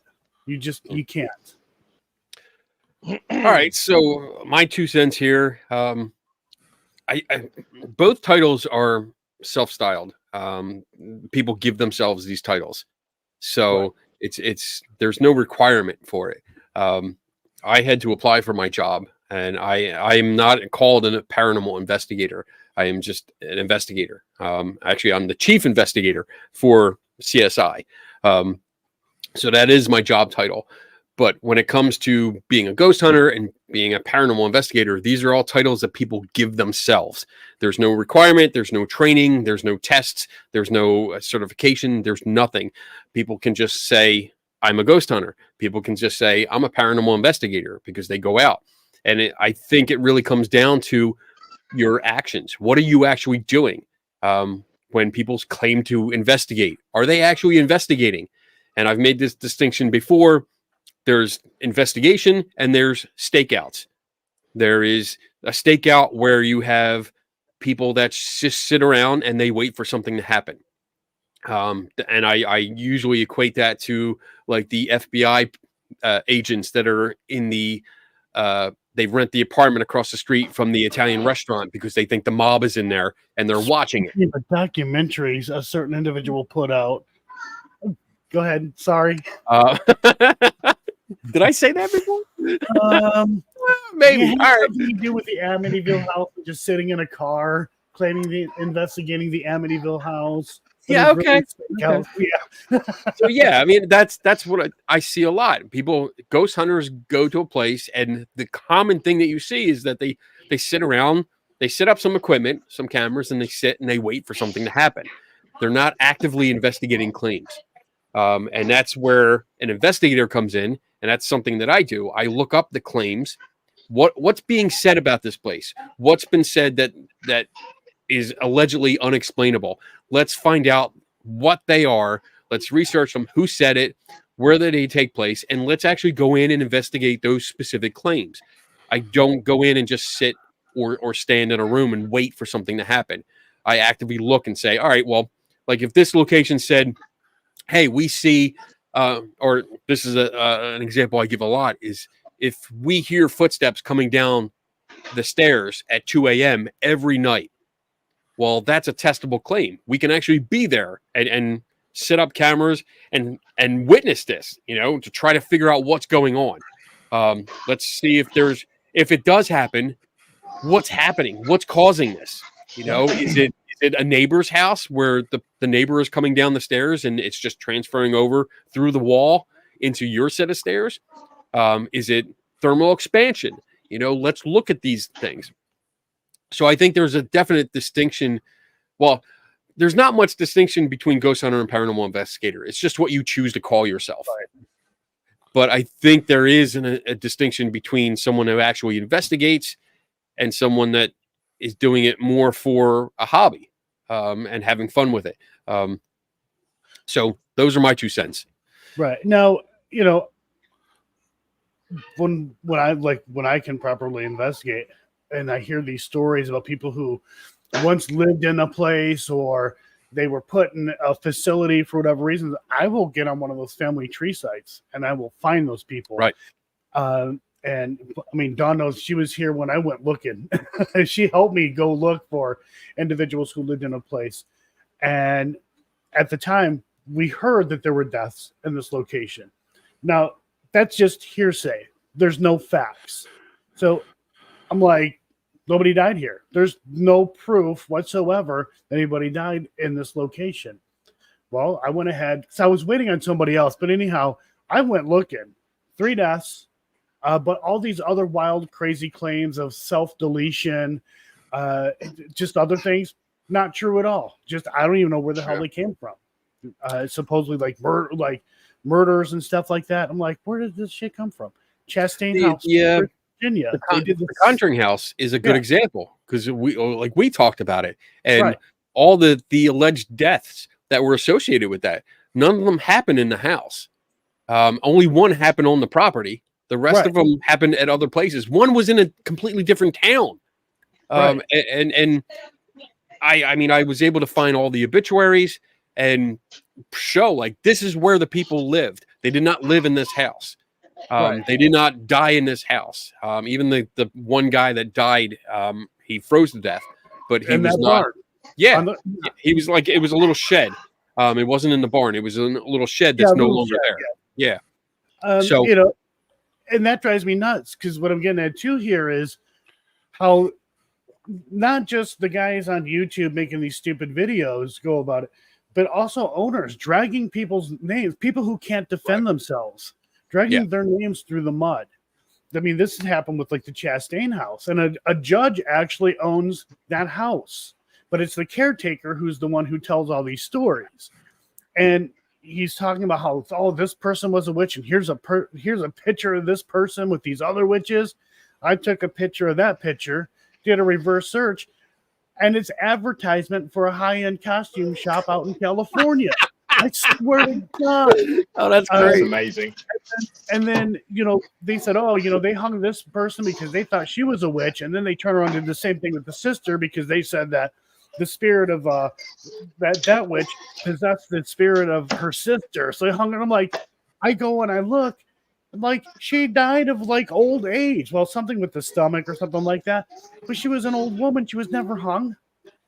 And that's my biggest thing. One of my biggest things about that is we're going to make up this history, or it's just rumors, but we're going to run with it because, well, it sells. Makes money. Yeah. Right. All right. Let's move on because we got questions piling up. This is great. Amy says, what will make you say that just made me believe? Wow. Good question. Yeah, that's good. It's just something I've addressed many times, and it would take a lot. And I can speculate, but always know, like, even if an alleged ghost pops up in front of me, the first thing I'm going to do is poke it. Like, literally poke it, because I want to see, like, is this real? You know? Yeah. Do I feel anything? Like, is there something? Is it a projection? Am I hallucinating? Like, what's going on here? But I mean, if we can do something and go from there, maybe. But so far, like, everything that's been presented usually has an explanation. And if it doesn't, the reason is because there's a lack of information. We just don't know enough yet. And that doesn't mean like, oh, science hasn't explained everything. That means we don't have enough information about the situation or the experience. Right. Because I run into a lot of times where people are like, oh, I saw a shadow down the end of the hall. And they never go down the end of the hall. They never try to check it out. So therefore, like, they're telling me this story from like 3-4 years ago. The information's gone. Like, we're never going to figure out what you saw. But yeah, I mean, it would take a lot. It would honestly take a lot because there's so much bullshit. It's definitely not going to take a photo or a video. I'll tell you that much. And it's funny because at one point we could say, hey, video is great evidence. Now we can't, not great evidence, but it's good evidence. Well, it was evidence. Joe. Yeah. But not even applying it to like the paranormal. We could say, hey, you caught this on video. That's good. It could be evidence. But nowadays you can't do that because look at the technology we have now. Yeah. We can't trust anything. Nothing. And it's fascinating when you like, and I'm sure you guys know, like, when you see something, when somebody points out a video and says, how do you explain this?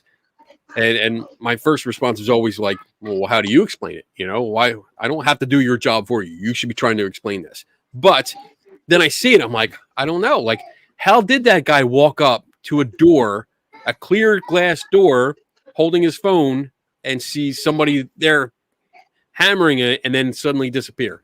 How did they do that? I don't know. And then I set out to try it, and within a couple hours I figure it out.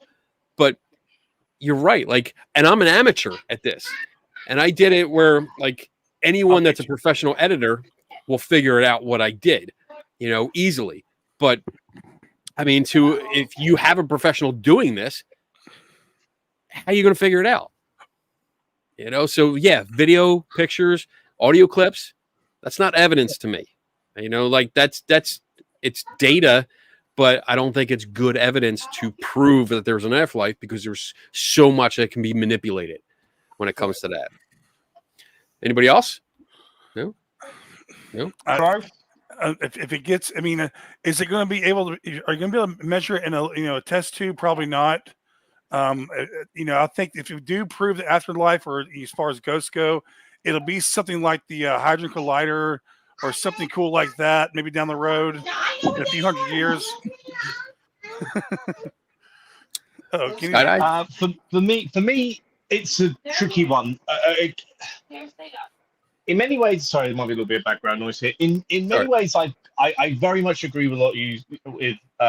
My thought process lines up a lot with you, Kenny. But then, like, there is a part of me, and whether it's because I want to believe in it or whatever it is, like, I'm like 98% where you are, I would say. So what I mean by this, and I don't want to open up a giant can of worms when I say this, but I believe I saw something when I was a kid. Oh, God. Just kidding. So I believe I saw something as a kid. I won't go into it all now, but where I'm going with this is that I debunk what I think I saw all the time. I try and stay consistent with my debunking nature. And I've got to a point now where, like, did I saw what I think I saw? Most likely not. But the thing that always is interesting to me is that my brother and my mum saw the exact same thing. Now, again, I won't go into all the details on how I could debunk myself with that, but I do still think there are logical explanations, even with 3 people apparently seeing the same thing. Right. Where I'm going with this is that is video and audio good evidence?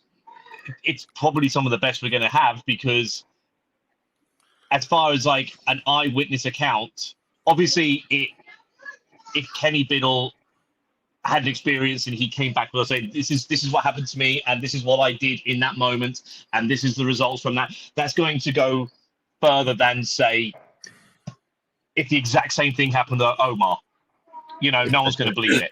So, but is it evidence? It's an eyewitness account and eyewitness testimony, and we know that they are unreliable at best. And with me, this is the biggest thing comes back to me. I'm talking about something that happened. I'm a middle-aged man. This happened ages ago. Right. Who knows what I actually saw? Who knows if I saw anything? Who knows? Who has I don't have a clue. Like, what was that? What was that? I'm just laughing. That was good. That was good. Part of what Side-Eye Guy said, though, with, you know, who are you gonna believe, Kenny Biddle or Omar? That falls under credibility. Yes. And But even in both cases, like, I don't take people's word for it. Like, if I'm not in that situation and somebody that I think is a good skeptical investigator tells me that they had an experience, I'm still going to ask questions. And even in this situation that you gave, like, if I describe a situation and then this other guy, what's his name? Armagash? Omar. Yeah. Okay. If he gives a situation, you might believe me more if you know me. You might believe him if you know him, but you should still question. I would expect to be questioned because I don't know what happened. I'm not sure. I would try to figure it out. But again, I would expect questions, and I would also ask questions like, I don't know what I saw. This is what I saw. What do you think this is? And now I got to break it down and say, you know, the questions I have, what categories do they fall into? What experts can I get that might be able to tell me what I saw, you know, or what I experienced? So I guess my point is, don't believe something just because I said so, you know, and that's part of my job is to, when I present you with articles, when I present videos, I reference everything. The references will pop up on screen when I do my full like YouTube videos, not the TikToks, because that's boring. Fun bullshit. Yeah. You shut up, Crow. Where's the mute button? But no, I reference everything so that you can check it. You can check my work. And going way back to the question about if anyone debunked a debunker, sometimes I'm told like, hey, you got this wrong, you know, and I'll look at it and go, oh shit, I did get it wrong. Oh, yeah. I gotta fix it. I get it wrong all the fucking time. yeah, you do actually. Yeah, I do. I don't ever. All right, no, Crow's perfect. Let's get another question up. Good. Kendra, do you think all the teams that rent these places can get so much activity all the time? No. No. I guess I'm the guy to answer this one because I've been to a lot of places. No, there's absolutely no way in hell. I've been to a lot of the locations that these guys go to. It is freaking boring. Yeah, sure, we'll hear some sounds, whatever, but I don't know, like, some of the sounds are explainable. I'm surprised though. Hold on, Joe, it's what you do. Joe, like people like Joe and people we know that investigators, they go all these places, the same ones the fakers go to. And I'm surprised this hasn't been more obvious to most people. How come that these people go to these locations like Joe and them, they get absolutely nothing, and there's a certain group of people on YouTube, they go everywhere they go, there's stuff flying around and all this activity. I'm surprised people haven't caught on to this. I think there's a big difference between a lot of the YouTubers that you guys like do your Mystery Science Theater stick-on, which I love. That's why I love it so much. And like, I think Joe is definitely more skeptical than your average ghost hunting team. And I think, and this is one question that I had for you, because when I right before we started the show, and I thought it was just going to be you and me, I was like, oh shit, I got to scramble for questions. But I wanted to know, like, do you think that you're more skeptical in recent times than you used to be? Because, like, yeah, like you see a lot of teams, they're out there for, well, a lot of them are out there for clicks, for views, for clout. Look at me, get me subscribers. So they need that every day. They need to put something out every day or every week in order to get people to stay interested, to stay watching, to want to be on their channel all the time, to get that interaction. But if you go there and you're trying to be serious about it and you don't give a shit about the spotlight, then you're going to take a slower time looking at things and really look at the details and think, all right, well, 90, 95, 98% of this shit that I see is just bullshit. It's not real. And you're going to focus on the stuff that you can explain and really try to figure out what's going on. So that's my 2 cents. To answer that, so I've always been skeptical. That's how I was, like, I guess you could say, trained or taught. But I will say that I become even more so now than I have in the past. There was a time where, I was doing, the whole paranormal thing, not quite as much. But since 2016, I got, we'll say, divorce, freedom, yay. I've been able to go to all kinds of places, like just go. So I become more skeptical as I keep going. And I'm always trying to I really am always trying to learn something. And like some people will like, why are you always at that location? Because I'm trying to I want to know.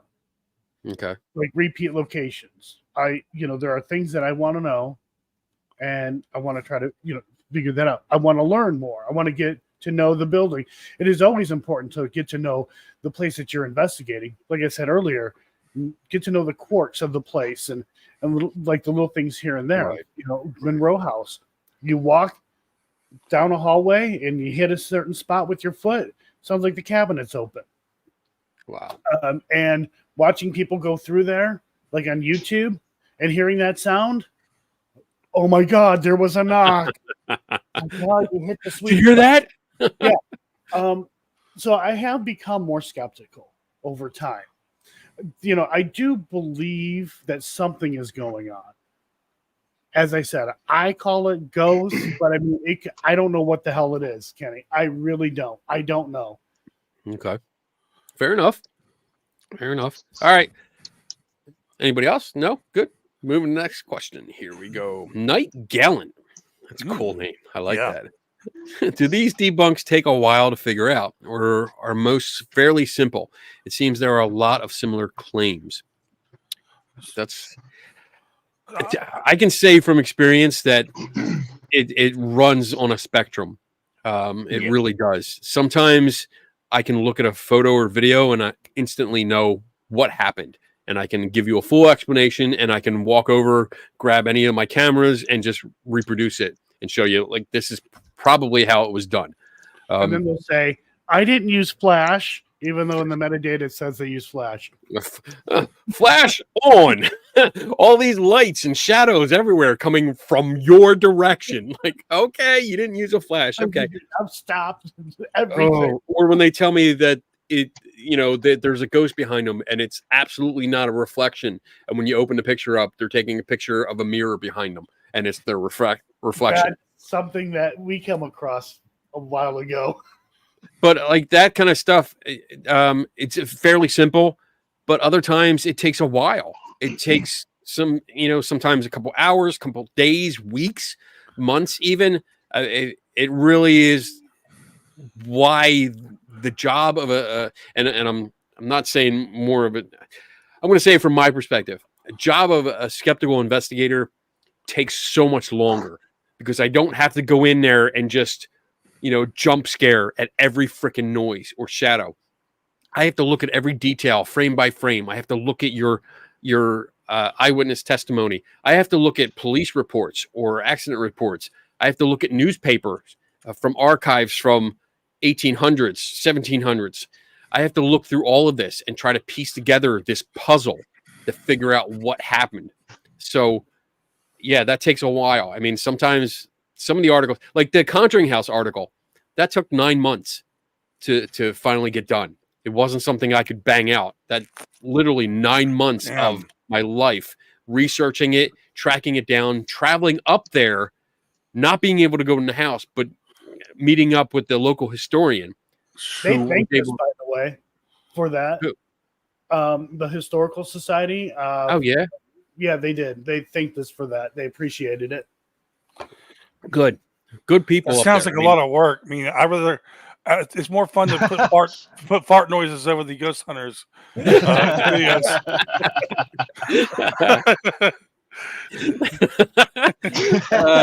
was good. Dude, I tell you, like, sometimes I watch all of your videos and like I'm gonna pick on Side Eye because I watch your videos and you make me laugh the most because oh man. I'm sorry. Like I just watch it and just some of the one-liners that come out, I'm like, holy fuck, that was funny. Yes, it often comes from a place of real frustration. I'm sure. I mean, I deal with my anger issues through sarcasm, so like I try to put that in my videos. And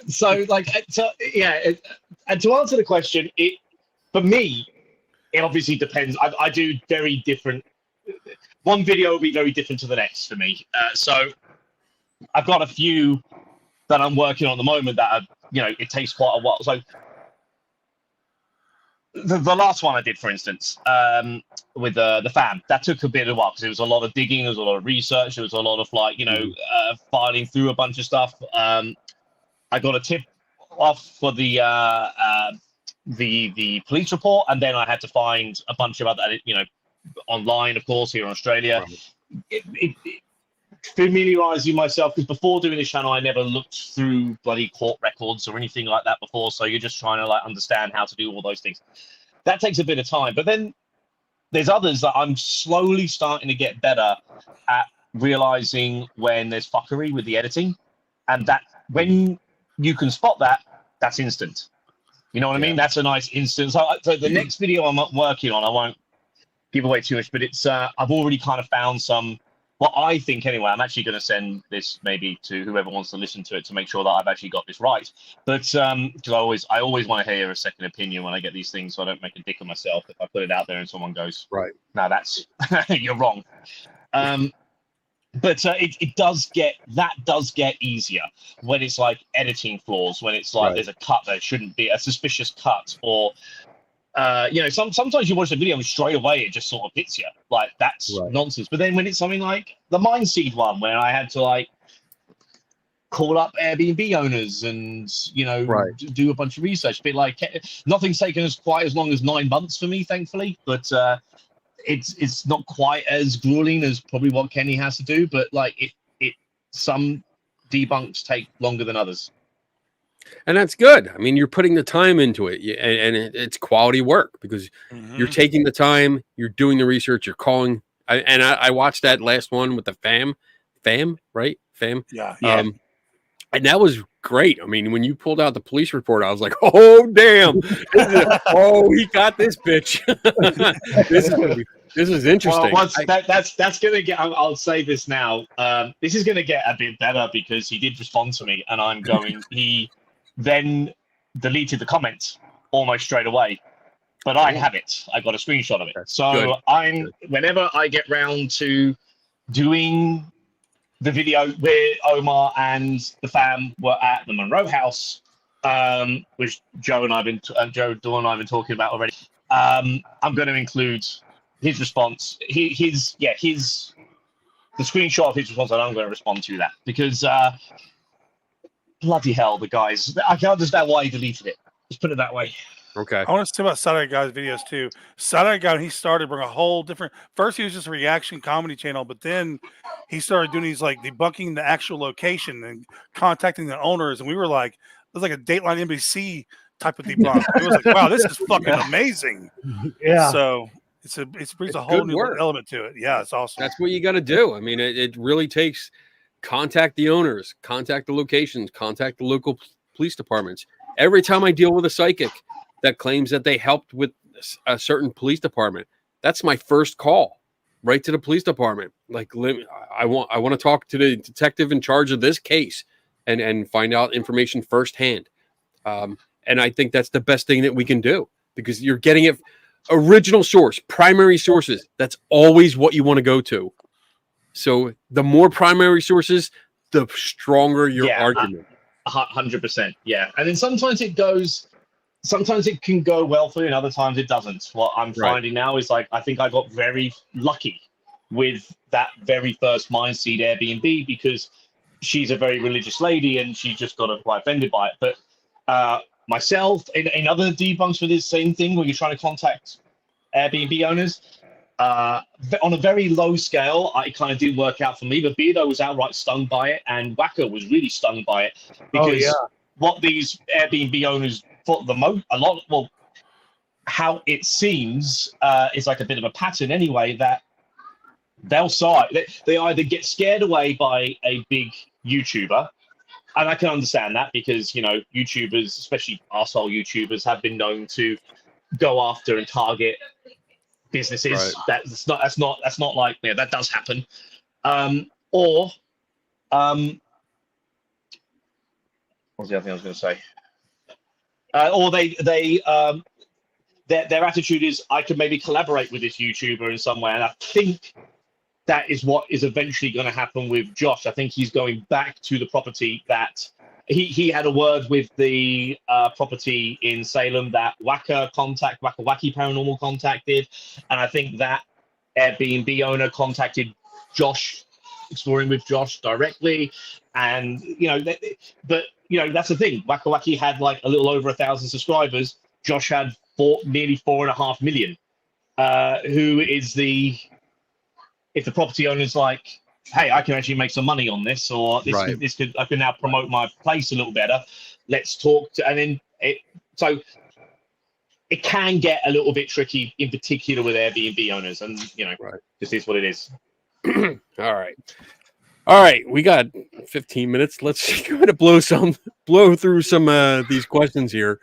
Boomer to Crow, does it get hard to breathe behind that mask? It does get a little moist back there, a little hot, steamy. Moist face. Damn, sorry, Kitty. It's all right. It tastes good going through my nose. Yeah, it does. It does get a little hard to breathe, but it's okay. I have asthma and I'm fat, so it all complicates things. Oh, okay. All right. Next question. Can I just throw this out there just quickly?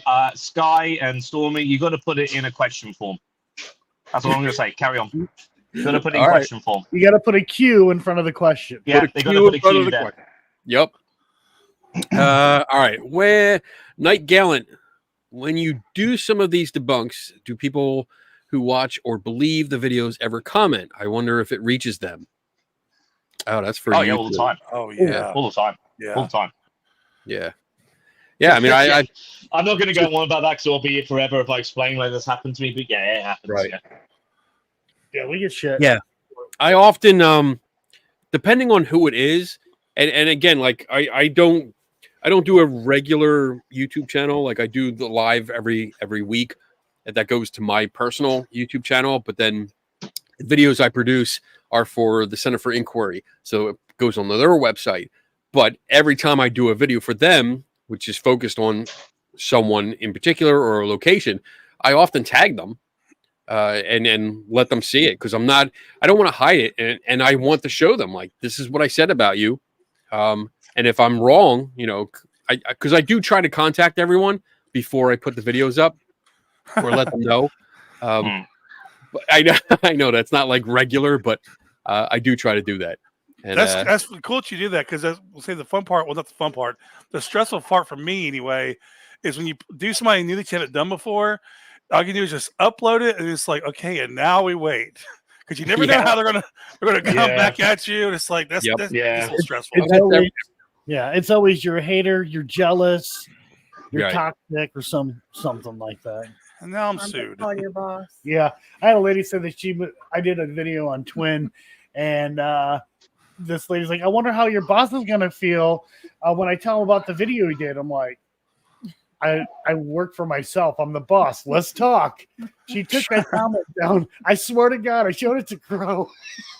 Dude, that's the perfect thing for my job, because it's like, oh, I'm going to contact your employer and let them know what you do. I'm like, my employer employed me to do this. This Isn't it is awesome? my job. That's so cool, man. That's the best job. I just love the thought of they say like their boss must be how dare you call out someone lying on the internet. It's like Yeah. it's like their boss must think the way they do. Whoever wrote the comment, the Yeah. boss of whoever must think that way. I mean, I have the bonus about working here is that I do have people that check all my work before it goes out. So I not only have editors, I have fact checkers, and then legal that go through it and make sure, I'm not saying anything that I can't say or that I'm not supposed to say. And that whatever I do say, it's backed up. So when I do get threats of lawsuit, they go up on the wall. So they're framed, and I have a few. They're framed and they're up on the wall just to show, like, this is how many people I really pissed off that were wrong. And usually it's because they take advantage of people. And I try to speak up. So, all right, next question, please. Thank you, Tim. Amy says, do you have advice for new investigators that want to get into this field of research? Yeah, don't. Don't. Sorry, Amy. Just kidding. Wow. Find somebody who's well grounded, knows their shit, been in the paranormal for a while. Everything you see on TV and on YouTube, throw it out. It doesn't matter where it comes from, who it's from, throw it out. And make sure you use decent equipment, like some good digital recorders. I promise you're not going to get any EVPs when you start stepping up your recording gear game. Just learn, read. I would strongly suggest getting more of the scientific and skeptical literature on paranormal topics. And I'm going to be totally biased with this, but Skeptical Inquirer, who I work for, the magazine that I write for, we have over almost 50 years of articles on fringe topics like this. There's plenty of books out there that you can read. I mean, shit, just start with Carl Sagan. Just start with like the demon haunted world. And it's not what you think by the title, but just read that book. Holy crap, it'll open your eyes to science and what the world is, what it's not. And for me, this is personal, and this is what has helped me along the way. I grew up watching shows like Columbo, Murder, She Wrote, stuff like that. I watch Monk. Oh my goodness. If there's ever an episode of Monk on, I stop everything and watch it. I watch Castle. These are all these investigative kind of shows where they have to piece together these clues to figure it out. Do you like Knight Rider? I used to like Knight Rider. Yeah, I did. The Hoff, man. The Hoff. Hell yeah. But these things, I mean, these are good shows because they teach you critical thinking. Scooby fucking Doo teaches you critical thinking. I mean, that's in a half hour, they solve mysteries. Yeah. They solve it. They figure it out. And it's never a ghost. I mean, that should tell you something. I mean, you can learn from those episodes. Just what they look for, the questions that they ask. I mean, the questions alone are worth it. But yeah, and if you want recommendations on books, I have a whole bunch that I can recommend. Feel free to email me, and I'll give you a list of different books that will help out. Anything else? I'll take the audio. Do you have any audio versions of those? Any picture books? Pop up. I'm working on it. All right, next question, please, Tim. Kendra, what do y'all think about Project Video? No. I don't know what that is. What is that? That's a can of freaking worms right there. That question. Oh, So, in short, you know Cody Satori, right? Yes. No. They just did a very it was probably uploaded like 6 hours ago now, or something like that. They did an interview Okay. with Project Fear, who are another ghost hunting team, and they gave them the biggest softball questions they could possibly find, and Cody and Satori didn't prove their innocence one bloody iota. Side-eye guy, you are so wrong. They like hammered him with tough questions, man. What are you talking about? Well, I found out they had Weetabix for breakfast that morning. It was pretty amazing. Like, you know, it was a joke. It was an absolute joke, and Project Fear should be ashamed of themselves. They had the bloody opportunity to really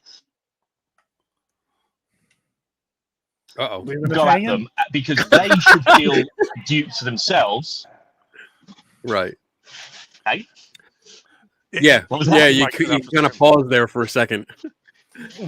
Like, I think it was the my audio. Oh, okay. Anyway, yeah, complete nonsense. Okay. I haven't seen it yet. I've heard about it, and I plan on watching it grudgingly after the show, so I can at least have something to comment on. Because that's one of the things. Like, I won't comment on something unless I've like read it or watched it or anything like that. Because I want to make sure. I'll say one thing. I just hope they can do more Just testing and to find out what's going on if the spirits will let them. Yeah. So I watched. That's how they finish the whole thing. It's like it's all up to the spirits. That's how they end the whole thing. Because they have rules, isn't it? It's so convenient. Yeah. And the one thing they asked them to do: will you take your shoes off and do do your ghost thing? And Satori said, no, because I don't want to give a bunch of foot fetish people get their rocks off on my feet, kind of thing. That's pretty much. I'm not kidding. That was her bloody excuse for not doing it. That's pretty. That's pretty pathetic. Yeah, really. But apparently they are going to do it. Apparently they said they're going to do it. Remember, they're the guys who said they don't do this for the money, but they didn't do it there and then on request. But they're going to do it in most likely a controlled environment on their terms for however much they get paid for to do it. Yeah. So I did bring up, I brought up the video, and at the end there's an official statement, and I want to read part of this because I just found it comical. It says, after a lot of thought and consideration, we have decided that our communication method should be studied further. We do not feel this should be. We do not feel that this should be done or exploited and twisted within the world of YouTube, but an actual controlled study documented with credible, neutral researchers and persons solely involved in finding the truth on that matter. So, friends. Wait, hold on. I just want to put this out there that if they're watching or if somebody that knows them are watching, I can offer that my organization, we have a $500,000 paranormal challenge. That if you claim to have paranormal superpowers, you are welcome to fill out the application and demonstrate them under a controlled scientific test. And if you pass the preliminary and then you pass the primary test, 2 tests, which should be simple for you, then you win a check for $500,000. Dude, we need to work on our special money. I will come out and help. I will come out and observe and do my own preliminary, not the official preliminary test, but I'll come out there and see if it's actually worth it. If you want to do it, I'll help you fill out the application. I'll even help you get out to California where they do the test. So there it is. I put the challenge out before. I want to put it out again because like seeing a statement like this kind of pisses me off because it's a cop out. It's a fucking cop out. Because you can't do it, and you're deflecting, and you're trying to dodge the bullet. So now I'm going to pass it off because now I'm starting to get really pissed off. Ooh. So go ahead, Joe. I seen it, and hey, look, Dakota and them, they did somewhat kind of push. Good for them, but Tanner called us haters. Oh, I know. He said that. Well, what do you say prick. to the He was like, haters? "Oh, you're going to prove all your haters wrong." It's like haters, the ones who don't want to be duped. Wanker. But I mean, at least they tried or tried to push a little bit. They're not going to push too hard. You got to remember too. Those guys were also on Ghost Hunters. Those kids showed up on Ghost Hunters for like a little crossover thing, like 2 years ago or something like that. So they know her dad. They've investigated with her dad. Yeah, I think that's why they've gotten away with it as long as they have done, really. Because of her dad, 100%. And I got a lot of respect for Jason. And Me too. It's this weird thing. Like, I don't know. I'm not going to say too. I'm just going to stop right there. All right, next question. Yeah. Josh, what ghost hunting equipment, if any, can be trusted? None. Did we have this one earlier? Absolutely none. None. I always love Cat balls. It's pretty simple. In order to have equipment to test and measure something, your target, you have to know the qualities of that target. And a ghost is something right now, it's still mythology. It's still a figment of an imagination. It's a belief. It is not an actual object. We don't know the qualities of that object. So therefore we cannot test for it or measure it. So there is no equipment that can verify or confirm or trust it to tell us that something is definitely a ghost, because we don't know what would quantify that. It's that simple. What about a turkey baster? Well, look, don't bring your sex life into this. Cross follows whatever's in that basement. Just saying. Hey, oh man, it's the family show. Oh boy! And by the way, Kenny, sorry we've done corrupted your chat. Sorry for all the scientific type people that actually have degrees that had to witness this chat tonight. You got a little crazy. It's good. I mean, hey, I like going around because I mean sometimes like I have academics on the show, which really science heavy, and then other times we have people like I'm not an academic. I'm not at all. You know, I'm a street level. I'm a street level like vigilante. I'm trying to do this as best I can. Batman. You're Batman. That's not what you're saying. You're Batman. Yeah, that's it. Yeah. Batman. I'm Batman. Tim is in the background doing an excellent job of Thanks, monitoring Tim. the chat. Thanks, and Tim. getting the questions up. Tim's our ghost. We still got a bunch of questions. Tim, as long as you're good with keep going, let's put another question up and try to blow through some of these. Are any of the phone apps using AI that listens and responds to you, almost like a chat bot with spooky reverb? We're going to get there. Exactly. It's going to happen. I mean, I think some of them do already. I know, was it GhostTube? That one of the apps, the developer said that it doesn't use the microphone and doesn't record or doesn't listen. But when you go into the permissions, it actually asks for your microphone. And then somebody and take the rest of what I'm saying with a grain of salt, because I don't remember who told me this, but they looked into the code and it does access your. I think it was Purple. Wasn't it Purple? Yeah, that's the necrophonic app. Yeah. The necrophonic. Yeah. But he took that video down. I don't know what's going on with that. I guess they reached out to him. I don't know. I saw that video and I was like, oh, well, that makes sense. Can I say something real quick, just before I forget? No. I want to make this, the AI stuff. Once they implement like real AI with like a spirit talker type app, this is going to change ghost hunting on YouTube, because instead of just going like, I was here, I died in the 1800s, or I'm in the ground, it's going to have full-on conversations with these ghost hunters, and they're really going to think, and a lot of people are going to really think, oh, wow, how could that be fake? Because it's literally talking to you as if it was the person. Right. It's going to change everything. We just we have a program here where Eric behind the wall here, my coworker, he's been doing audio versions of our articles because we've had a lot of we've had a few blind people call in and say, is there any audio versions that they can listen to because they're interested in the magazine stuff?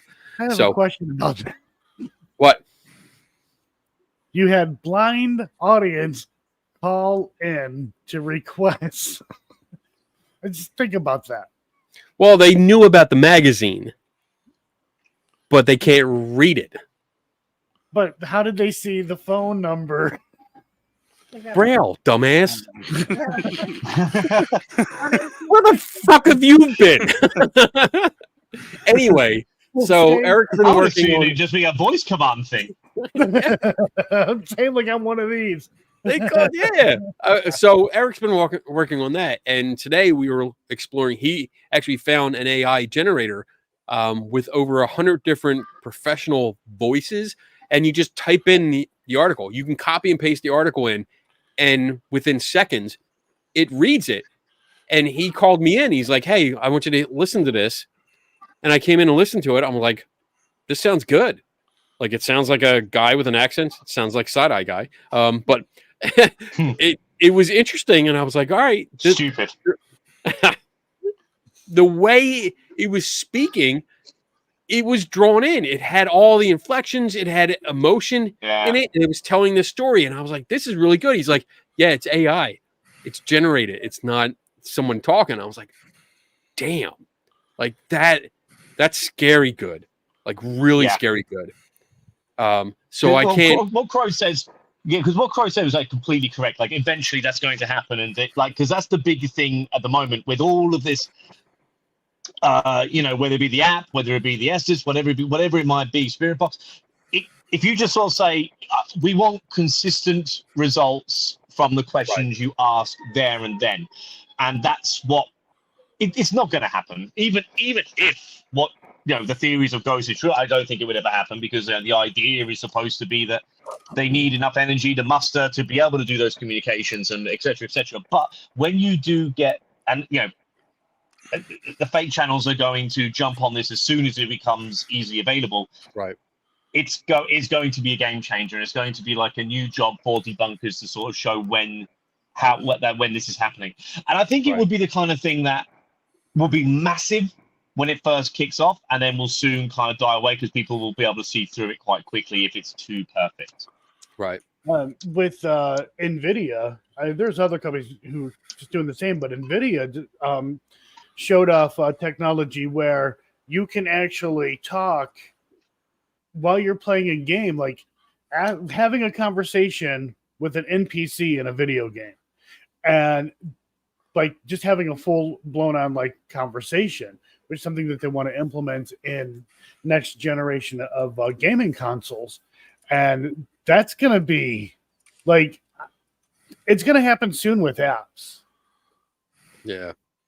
Well, so real quick, Bob comment in the chat. AI can learn. Let me see. Where was it at? Oh yeah, we have to remember that AI is not sentient.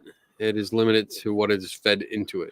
But as of right now, it's not. I mean, I think it's a possibility because there's a Turing test. I'm sure y'all know what that is. The Turing test is very exciting to me because at some point, like right now, it's kind of like barbaric. But in 20 years, 50 years, AI could quite turn. I believe could turn quite sentient. And at that point, what do you define as intelligence? If this thing's thinking on its own and it's not needing our input anymore. I mean, it's a whole rabbit hole, I know, but the Turing test is pretty amazing. I'm more worried about getting the permission for the microphone and listening to the people that are around it, and then just creating. I mean, when you do, like, say you do a painting, or even when I do, like I did a bio, I asked ChatGPT to make a bio for me, and it came out like with a full page that was like, it made me sound so awesome. I mean, it was really cool, but it was just from a simple question like, make bio for Kenny Biddle. That's it. So I can't imagine, like, if an AI was incorporated into a ghost app and a ghost hunter says, are there any ghosts or spirits here? Are there any demons here? And it can pull from a database and just, go crazy. Like your location is known to the phone. So it's going to have ghost stories that are associated with that place. If it's a well-known haunted location, I mean, who knows what it's going to pick out? And it's kind of scary to think like Oh, that's going to yeah. come up with a great story, and the ghost hunters are going to be like, "Look, AI told us." It's You going know? to act like a dead kid. If the kid died there, it's going to literally act like it's the Yeah. dead kid. Yeah. It's Yeah. going to be fucking. Hey, you know what you just said, Kenny? You could actually say, "Hey, write a cool bio about me in the style of Stephen King," and it will do it in Stephen King's writing form. Yeah. There's like no limits to it. All right, let's move on. Got to shotgun some of these questions. How far back does debunking go? To the beginning of time. Oh God, yeah. Shit, I I know.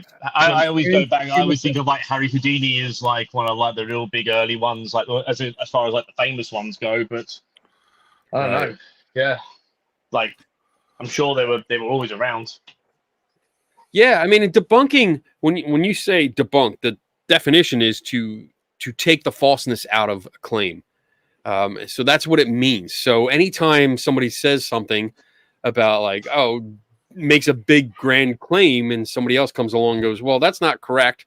It's actually this. You just debunked that claim. So, I mean, it's probably been around since we could talk to each other, or even before that. It's just different versions, different interpretations of it. So, yeah, it's been around. All right, cool. Next question. How much time is enough time to investigate? Ooh, that's pretty good. It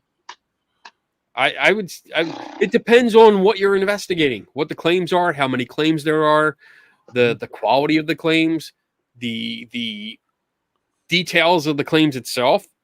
Like if something only happens once a year, it's probably going to take you a few years to figure out what's going on because you'd have to be there at that exact moment. Right. Other times you might walk in and people are complaining about an interior door closing by itself or opening by itself, and you find gaps in the windows, that are open to the air. A lot of old homes, they usually have like in a ½ inch or so gap between the two windows, so air is constantly coming in and out. Other times it might take a couple hours. I know I've been to a couple places multiple times because there's been so many claims that I've been able to knock out a few, but then a few have taken me a little bit more because it's like, all right, I'm waiting for something to happen so that I can, experience that like sound or sight. And I'm waiting for it to happen so that I can go investigate. So if it doesn't happen when I'm there, I got to go back again and again and again until it happens. So there's no actual answer to this. It just keeps going. Anyone else? No? Good.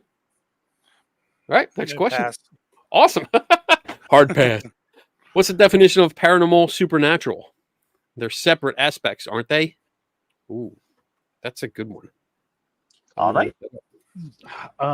That's above my pay grade to answer. Paranormal versus... I have a GD. I was just being a dumbass. So let's see. So the great Google says supernatural, not existing in nature or subject to explanation according to natural laws, not physical or material. While paranormal is seemingly outside normal sensory channels, not in accordance with scientific laws. I use them interchangeably. I mean, I use paranormal all the time, and the only time I use supernatural is in reference to the show because it's awesome. Oh yeah. That's about it. I've got shit for this. I've never watched it. And I've never even tried. Oh, damn it! Try. Just slipped by me. It's all right. He's too busy watching The Crown. That's a lot of He's too busy watching like Twin Paranormal and stuff like that. He's watching all the ghost hunting shows. He can't watch Supernatural. Crown. All right, we're getting through these questions. This is good. What are your thoughts on the ball falling down the stairs in the House in Between documentary? Oh, I got some thoughts on that. I've not seen it. So I did this. I didn't release it yet because I haven't put it all together. But I have video because this was brought to my attention. Crow, you brought this to my attention because Beardo and Parpol were talking about it, and they were going to do they're still planning on doing like a third video getting into it, and I'm supposed to be part of it. But I was able to recreate that. And it's fascinating because this is how boring my life can be, where I spend hours watching a baseball on the end of a step slowly move until it falls over. All right, and literally hours of my life just sitting there. I do have video, so I have video of a baseball set up just like you see in the film, on the edge of the step. And I want to make that clear. Like every time the ball falls, it's because it's on the edge of the freaking step, not back against the next step. But it sometimes it takes like a good 10 minutes, and you don't notice the movements unless you jump from minute 1 to minute 10, and then you see the sudden shift, and you're like, holy shit! This took 10 minutes to move like a millimeter. And those micro movements are what causes it. And it's just everyday normal household routine. People walking around on different floors, traffic outside, this kind of stuff. Just little micro movements caused it. So eventually I'll get to that video. Anyone else? I would like to put it to the test. Cool. Do it. I did it. I have one set of steps that were carpeted, which is what I see in the film. So that's why I did it like that. And I mean, again, looking at the footage that's available, because when you go through that documentary, it's just an extra long ghost hunting episode. But when you look at it, a lot of the shots are from the side, so you don't get to see like how far to the edge it is. But the few shots that are showing it, that ball is right on the edge. So I did exactly that. Well, there's one part I wanted to ask you about. It does look like there's a lip. It kind of comes up as a lip on the very edge. Did you see that as well, or yeah? Do you think it's a they all have that? My stairs have that too. So what do you think? What do you think's causing that ball to start the motion? We just people walking around, vibrations of the house and stuff. Yeah, okay, that's it. It's balanced. Because this is the thing you got to take note of. At no time during that film do you see them set the ball up. Oh, that's true.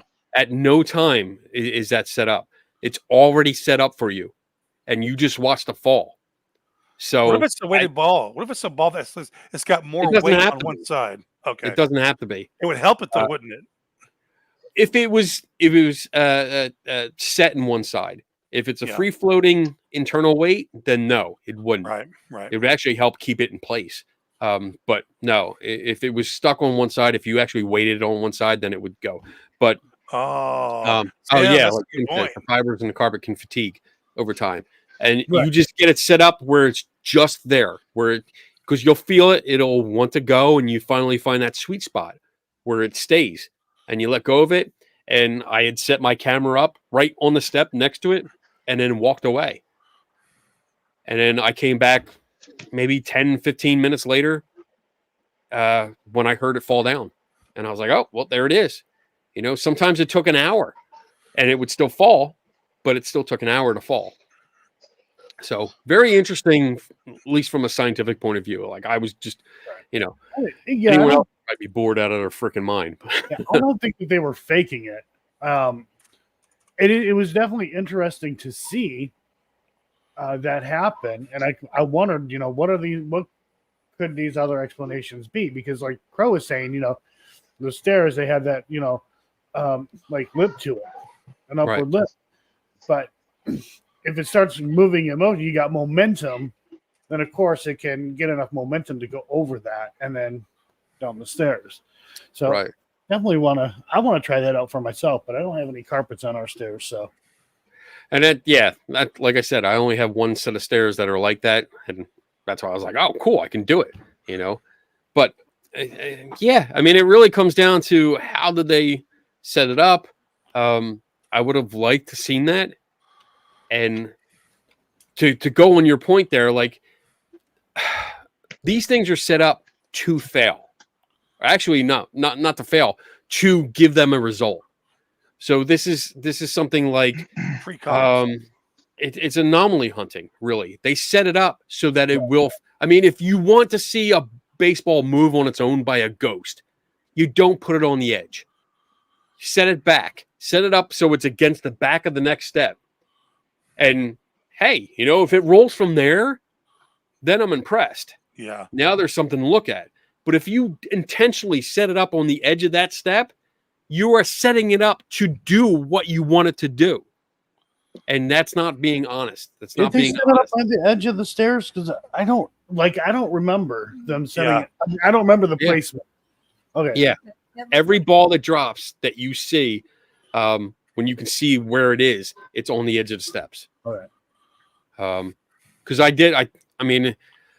think when Crow brought it up, I hadn't watched the entire thing. I had gotten to that point in the film, and I was so like, this is stupid. I'm not watching this anymore.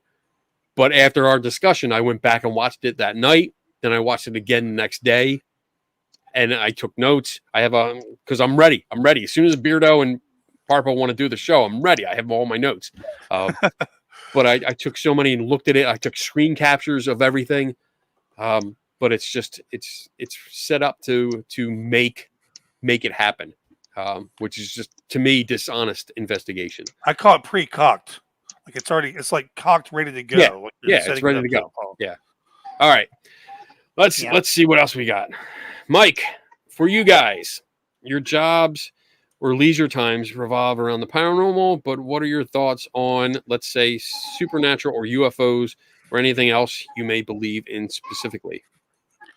I believe in UFO. I believe in aliens. There's a whole part of me. I'm skeptical about a lot of things. I do try to, take it with a grain of salt, but I do believe in aliens. They're visiting our Earth on a daily basis, and so that's. I admit it. Weirdo out there. Weirdo. No, the short answer for me is that, and I've said this many times before, I do think there's life somewhere out there in the universe. Have they visited us? I don't think so. I don't think it's right now. I don't think it's possible that they could do it within lifetimes. And even if they did, it would not to put graffiti in our farm fields. Have you watched Star Trek? Yeah. Don't even get me started on that shit, Crow. But yeah, I don't think it's possible that they could visit us unless there's some advanced science. And again, why would you travel all this way to put all that trouble in just to put pictures in our farm, in our cornfields? We have malls here, Kenny. That's why they come. Whatever. Malls are dead. All right. Netflix. Real quick, I think that misidentification, and I think some governments have some really cool toys that they just don't want to talk about. And so long as this whole thing with, hey, we have biological beings and non-biologics. We're, hey, yeah, you guys look over there. We're going to continue to do our research and development on these crazy cool new technologies. That's how I feel about it. I do think there is life way out there, but yeah, I don't think they're coming here to shove things up our butts. Figures Joe would go there. When they land, I want to get you guys in the StreamYard to go live. All right. What about another question there, Tim? Oh, he's on the ball. So if I die in a hospital, I can't go back to the house I love and scare the hell out of my family? I don't know. The law in where you can haunt comes back in my videos all the time because it really annoys me. They just make it up as they go along. 1 minute, everyone, let's go film in a cemetery because the cemetery is supposed to be haunted. And the next is, why would a ghost be in a cemetery? We'll go to wherever they actually died rather than they're buried, or they'll go to where something significant happened in their lives. Sometimes they can haunt a certain place because an object. So fucking Sam and Colby, of course, were at the Robert the Dole Museum. And then they're like, oh, we've got, I forget the name of the lady now. She was like a prominent lady in New Orleans that practiced voodoo. and in this museum they had an artifact of hers, and they go, they're trying to channel her, and I looked into it, and she lived and died in the same town in New Orleans. Why would she be in Florida? It's nice in Florida. Hello. Winds me up. It winds me up how, like, can you guys just come up with one set of rules on where these ghosts, or why? And that's another thing as well. Why do they leave? Why are they always in the same bloody house? There's some places like, oh, that spirit's been here for hundreds and hundreds of years. Why? All right, go to the bloody Bahamas. I can kind of sort of. So are you a ghost or are you a spirit? Because there's a difference, but they can be interchangeable, right? So, well, God, this is crazy talk. All right, so a ghost is not a strong start, Joe. I know. I know. A ghost is something where if a person dies in a place and they can't leave it, that qualifies it as a ghost. A spirit, on the other hand, is able to go wherever it wants. Right. Well, I didn't come up with that shit, okay? Yeah. What rule book is this in? Somebody did, though. That's the point. Somebody did. Somebody okay, fine. did. So there's differences apparently. I don't know. It just doesn't make any sense to me. And then there's other rules where we throw in there that apparently if you conjure a spirit, then that means that spirit is then trapped in that specific location. And it all kind of gets just a bit silly. Yeah. It does. Yeah, and that's why I said, "Oh, this is crazy talk," because it doesn't sound silly. But yeah, so like if you're a ghost, I'm all for if you just sort of sit and say, hey, they died there. That's where their ghost is. That makes sense to me. Forever? Well, I say it makes sense. No, it doesn't make sense because what am I talking about? But I can get behind that. I can get behind that law. I can get behind if they died in a location, if that's where they drew their last breath, that is where their essence, their spirit, ghost, whatever the fuck you want to call it, that's where it's going to be. I get behind that. But then there's other ones where it's like, oh, no, they're in a house that they, lived in 30 years before their death because, they had, a good childhood there or whatever. You know what I mean? It doesn't make any sense. Right. But we hear that all the time. And it's just whatever is convenient to pretend there's a ghost in a building. You just make up the law as you go along. That's right. It's convenient for the plot. That's it. Whatever narrative they're trying to push, it's convenient for it. People are like, oh, this is this ghost's room, and it never leaves its room. It's stuck. It's stuck in this room. It's like, how the hell can it's a fucking it's a ghost. It defies everything like logic. Yeah, for some reason it's confined between these four walls. Like, right. Can't it go through the fucking walls? It can go through the walls inside the house, but just not on the exterior. I don't get it. It doesn't fall through the floor. No, and if it's a celebrity, it can only talk to Steve Huff through his little. Oh my God. Oh, all right. Moving on. Next question. Joe, is it hard to walk down the street without someone wanting your autograph? Look, this notice. This celebrity life is rough, guys. I'm telling you, it really takes a toll on me, and it's a burden, guys. It really is. I'm still waiting for my award for being in a award-winning believe it or not, documentary. you have to buy them. I only have one. I have one, and it was like $300. It was like $300 and some odd, $340 something for it, or something like that. It was expensive. All right. I can show it to you if you want, but Where are you talking about the award? That one back there. What we got? Sky. Seg, can you please say? Oh, that's use. That's use. Okay. But not but like I feel like an idiot now. I think you want me to do that. For the life, it's going to sound so bad. I don't rewatch my videos that much, so I've got to remember the exact line because I think I know the bit you're talking about at the beginning of the video. So it's like, Reaper. I'm just going to say Grim Reaper. I don't know. I can't remember the exact line in the video. Grim Reaper. Grim Reaper. Oh, that's gonna haunt my dreams. I'm gonna hear that tonight. Like, it's funny. It's funny in videos what takes off because I didn't think that was gonna be. That's like followed me around like the fucking Grim Reaper. That's just become its own thing now. All right, next question. What do we got here? Did you watch Mr. Monk and Miracle the other week? Oh, I did not. I was supposed to do that, Jade Kitten, and I didn't. Oh shit, maybe I'll do that because that was part of the show. Monk and the Miracle. I'm gonna try and watch it tonight. All right, that was good. That was a quick question. Next one. We're almost there, guys. Boo Productions. I've been watching some of your videos too.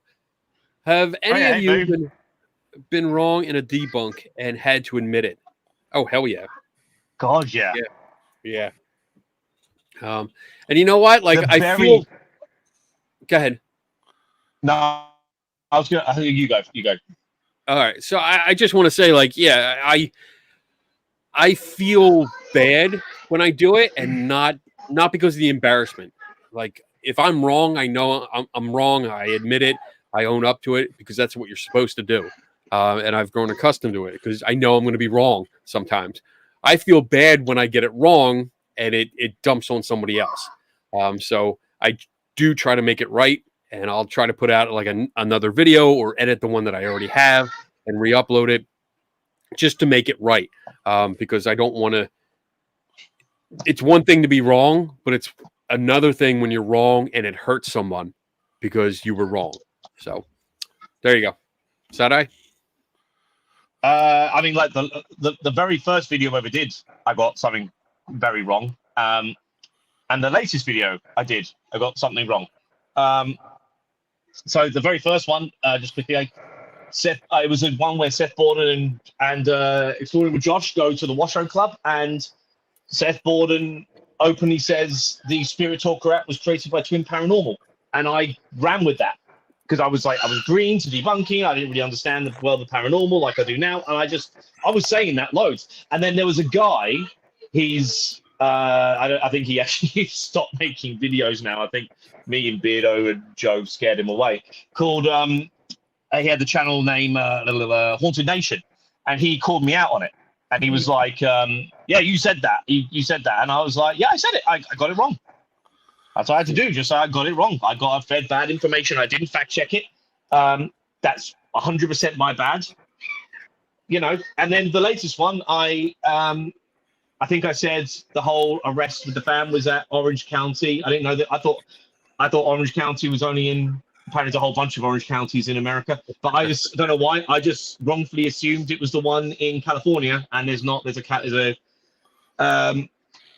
Orange County in Florida. So I had to put in a comment. I put it in a pinned comment, and I said, hey, I got that wrong. This is actually in Florida, nothing to do with California. And I get things wrong all the time.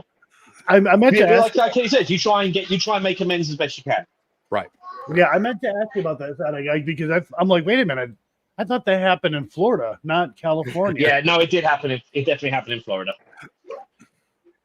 So yeah, right. If you go into the video now in the pinned comments, I pinned my comment and I sort of say like, no, it happened in Florida, and these are the trespass laws in Florida, which is pretty much exactly the same. If anything, Florida's a bit harsher. Okay. Cool. All right, moving on. Next question. We got, what about ghosts being linked to an object? What is your take on attachments? Oh, good. Twofer. Twofer. I mean, for me, I think the concept is kind of silly. I mean, the first question always comes to mind, and our background producer tonight will appreciate this. What's the mechanism by which something attaches to an object? Like, how does that happen, and why? Why would you do that? If something is attached to an item like a vase or a vase, like why?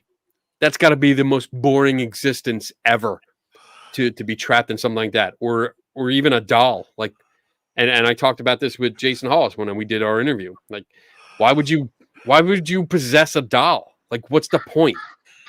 You know, like if you have to animate it like a puppet, why not just do everything yourself? I don't feel that there's a I think the concept is just kind of silly, to be honest. So I mean, everything about the paranormal is fucking silly. Let's be honest. I'm not gonna lie. It's I don't know. Could there be the possibility? Sure, but I haven't seen anyone who's had something. It's like they're like, oh, this object is haunted, and I've never seen like anything happen with their stuff. I had some goofy stuff happen here, but that's a different situation, and that was like, I don't know what the fuck that was, but I don't know. Okay. Good. I don't know is a perfectly acceptable answer. Yeah, it is. You're right. It is. We don't say it enough. Yeah. I mean, if you don't know, you don't know. There's no. I know we almost feel like there's an obligation to provide an answer, but if we don't know, that's it. Like, I don't know why that concept is so popular, except for like horror movies and shit like that. I mean, because it makes great content, on YouTube and TikTok. But I think what makes it really silly is, or more so sillier, is the fact that apparently I know a lot of people who have haunted objects than ever before. I mean, like, the paranormal is supposed to be rare, but yet here we have hundreds of thousands of people with haunted objects, museums all over the place. Right. I know, like, it's weird. Yeah. All right. I think that's it. That wraps up this show, because we're like almost 40 minutes over the show, which is awesome. I love it because this was a really good conversation. You guys were great. I like the input from different sources. I know 3 Tortured Souls. Yeah, Tim Vickers says we got together and he is leading a test of allegedly haunted objects. So we'll let you all know about that soon, because it's I think he said it's in the last leg of the testing phase. So we'll let you know the results of that. I did see somebody. Stormy was asking about doppelgangers. So yeah, I'm going to say I don't know. I don't. We had this discussion before, Kenny, when you were on our show. And Gary and we seen something like a doppelganger, like somebody. I don't know what the hell happened. The whole situation was weird. I think I did see one. The other guy, same thing. We both seen the same thing. And just the way that the events had played out, it was weird. It was the first time I've ever seen something like that happen. So I'm just trying to make it short. Yeah, I really can't comment too much. I think a lot of these are man-made concepts, and there's just no evidence to support them, except for your anecdotal evidence or stories. So, all right, with that, I'm trying to wrap up because I do have to get out of here. But thank you guys. So I'm going to go around. Joe and Dawn, where can people find more about you? Just don't bug me on Facebook. YouTube. I have too many people on Facebook. Okay. Crow of Judas. Crow Judas on YouTube and Instagram, and also have some music on Spotify or anywhere music's sold. Oh, yeah. We do, wow. Don't we? All right. Side Eye. Side Eye Guy on YouTube. I'm there on Facebook. I am there on Instagram, but I don't use it, and I hate TikTok. Fair enough. All right. I am on TikTok. I just don't upload to it. Okay. I know you're on TikTok. I've seen you. Yes. All right. So with that, everyone, shut up, Crow. Everyone have a good weekend. have a good weekend. I hope you enjoyed the show. And remember, never stop learning. And I will see you in 2 weeks because there's no show next week. I actually have a secret assignment that I can't tell you about until after it's done, but I'll be back in 2 weeks.